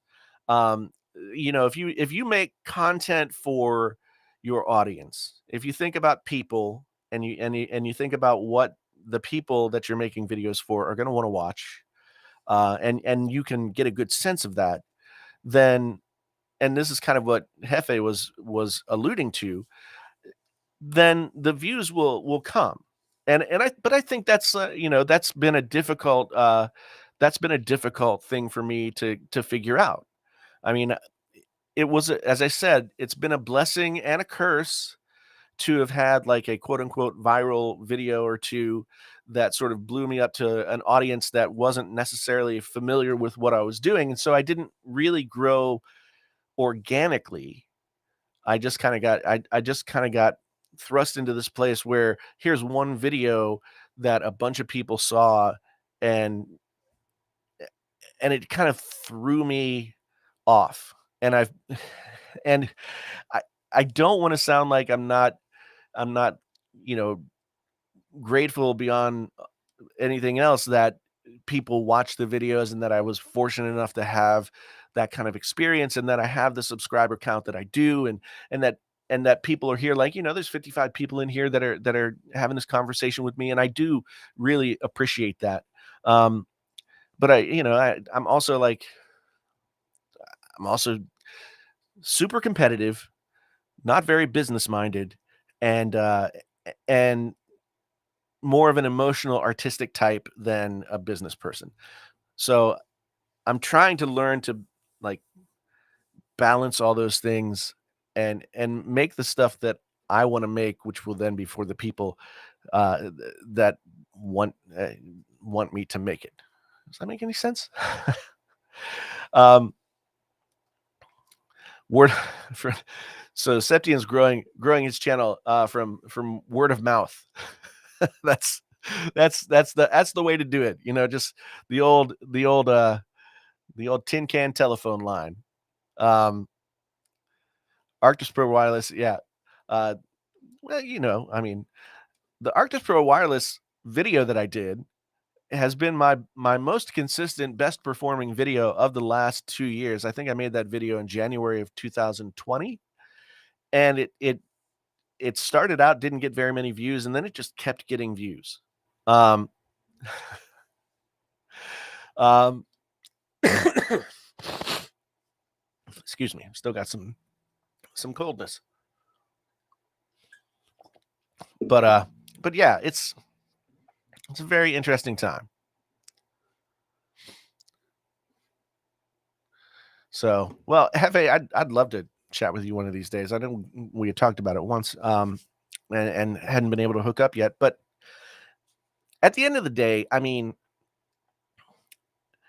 I'm going into 2022 wanting to bring back that value proposition uh, that I've that I think my channel offers, which is, the sort of unvarnished opinions that I can bring to the table about whatever it is that I'm talking about, whether it's a review or something that's going on in the tech world or otherwise. Um, I need to lean into the painfully honest part of the channel name and the spirit of the channel more so than I think I have before. I spent too much time worrying about what people thought about what I was doing, and so that's that's something that I do a lot better when I don't worry about it. What are my channel goals? Man, that's a really good question. Um, because up to a certain point, it was like, do enough with the channel, grow the channel to a point where I could use it as a jumping off point for, a career as a creator. Maybe not necessarily only as a YouTuber, but as a creator. And so, um, once I got to that point, it was okay. Can I stabilize this to the point where I can, get my head above water and really think about where I am right now, which is the place where I am. It's interesting that while I haven't been satisfied with the performance of the channel over the past couple of years, this past year has been the best year in terms of, the financial end of it, so that I'm able to be a little bit more stable and not have to worry about that stuff as much. So, goals this year, try and figure out what message I have to bring to the table now, because I really feel like the landscape from 2018 to now has changed significantly, and my vantage point and thought process about that landscape is way different than it was back then. And I think I'm now starting to have my ideas coalesce into whatever that next thing is going to be, if that makes any sense. Um, I wish I could say like a million subs or something like that, but I subscribers are a nice barometer or benchmarking tool or something. Renee just over 300,000. What was it, today or yesterday? I think I saw it this morning. Congratulations to you, sir. And it's a nice way to just sort of have your finger on the pulse of whether or not your channel's doing what you want it to moving forward.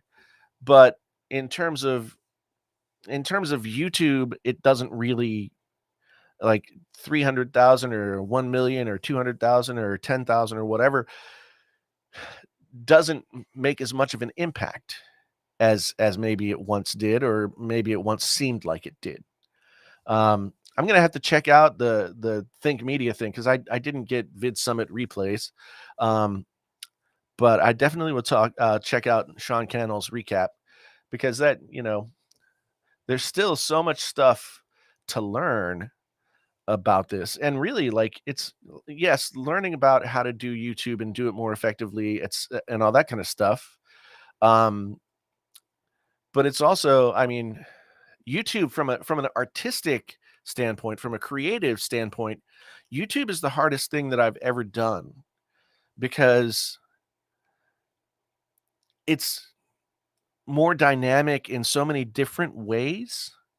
There's so many more moving parts, and yet you have to be so keyed into what's to your own sort of internal clock.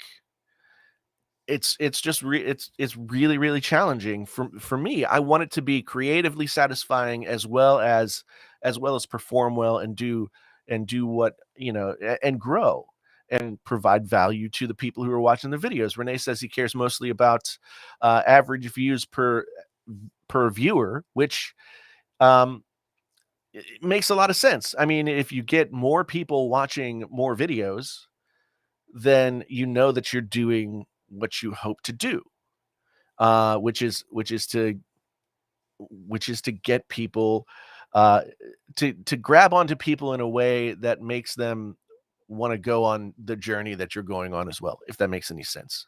I'm not trying to put words in Renee's mouth, but I think I get what you're saying. And Septian says that YouTube is like algebra. Yeah, I'm not good at math. I look at my YouTube. I look at the YouTube analytics, and I try not to. I'm just not very good. I might latch on to like one thing versus the other thing, and never really see a full picture, because I don't have that kind of brain. Uh, I've always been more like, creatively, I've always done things more on feel, but YouTube doesn't allow you to work only on feel. So I have to get better. Um, I have to get better at, you know, staying in touch with that compass, but yet um, also sort of understanding the landscape of, like, how things are working. Like, I know El Jefe is really good. Um, is really good at looking at analytics. I mean, he's the stuff that he does for people over at vidIQ all the time. Travis does that as well.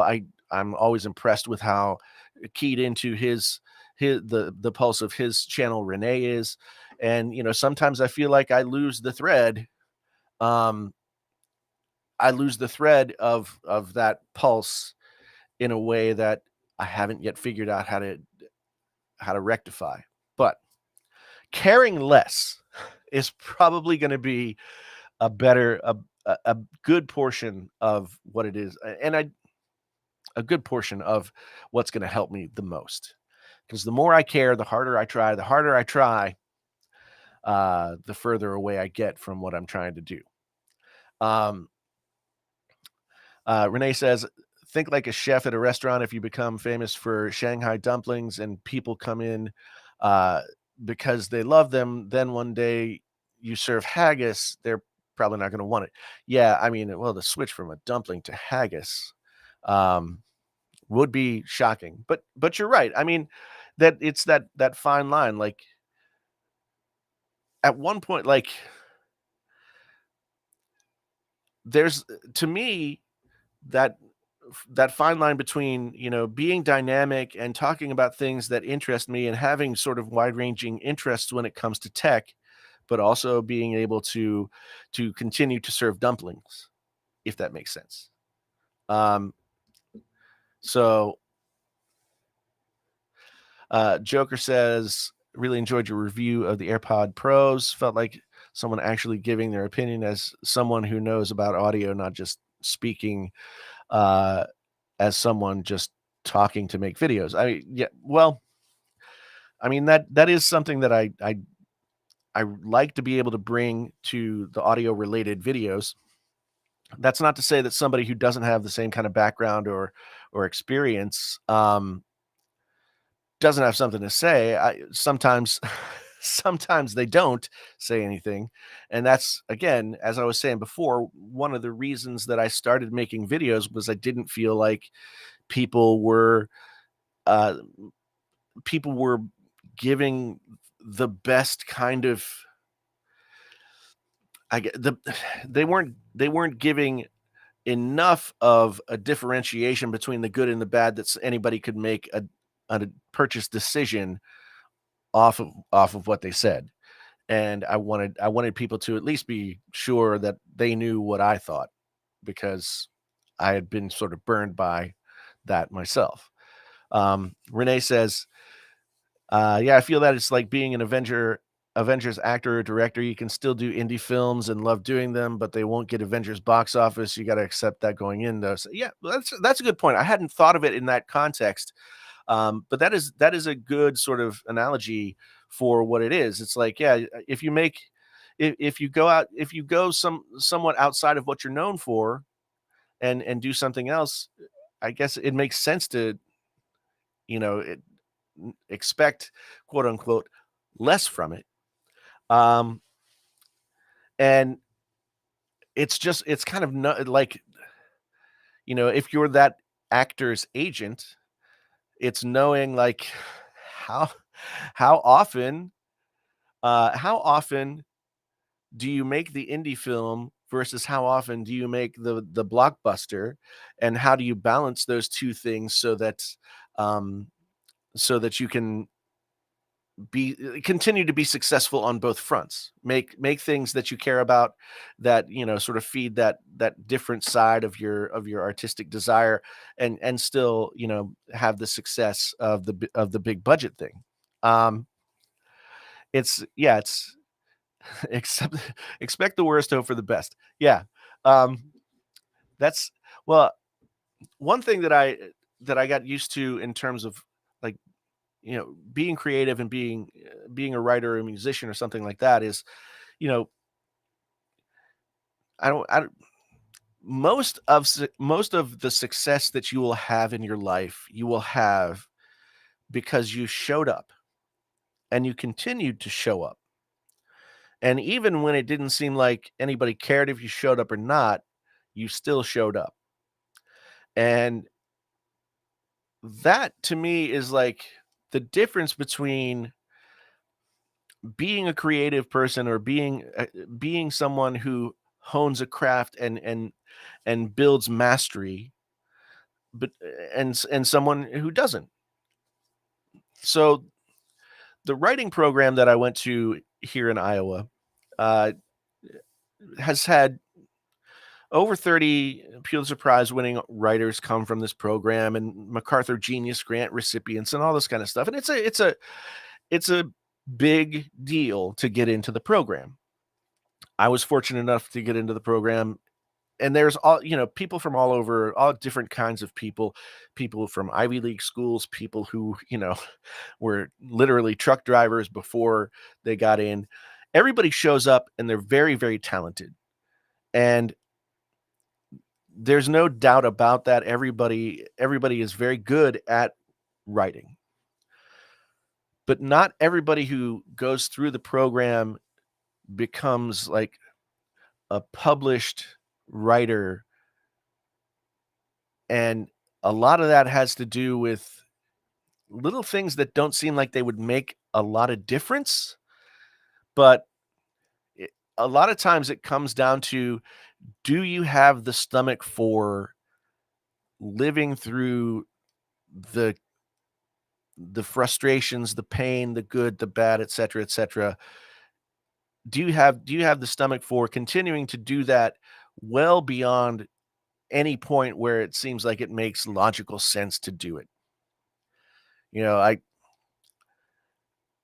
that was when I got into that program. Like, I'd been doing the music thing, and I was 33 years old. I'd been working toward being a professional musician since I was very young, and moved to New York City, 10 years in New York City, getting very close to my goals as a musician there. And then, for better or worse, it just didn't happen. Sometimes that's how it goes. It just didn't happen. And when our daughter was born, we moved out of New York City back to West Virginia. And I seriously was sitting there thinking, um, I was, you know, it was my birth. I remember it was my birthday. I just turned 33. I was miserable.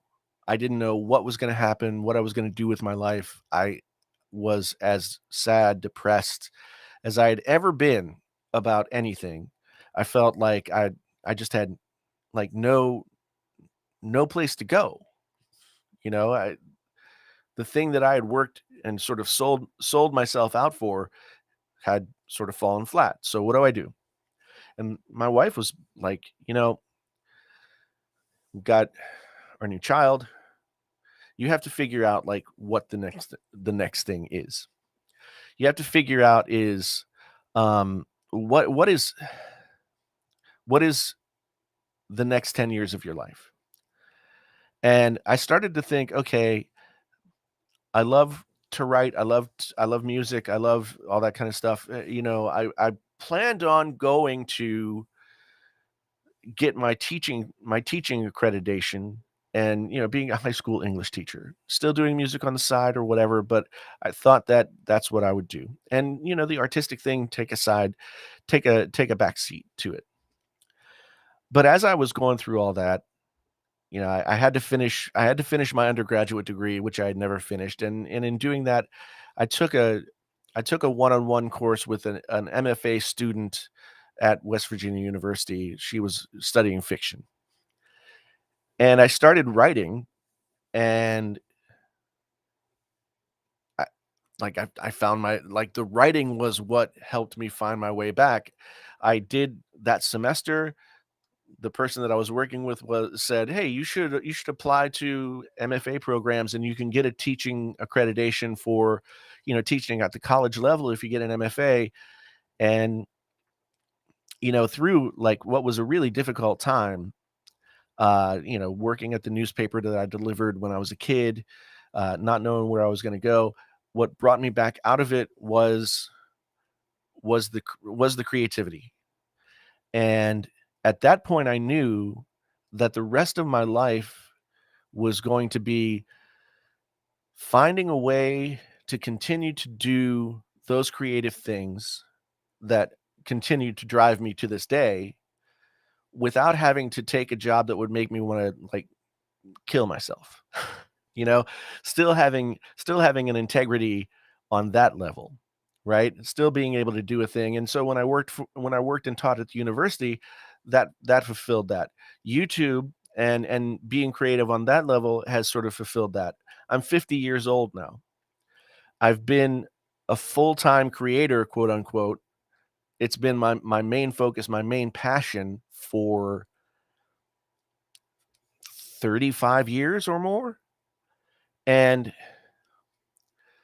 when it comes down to it, that's what it's all about. Like, I can't not do it.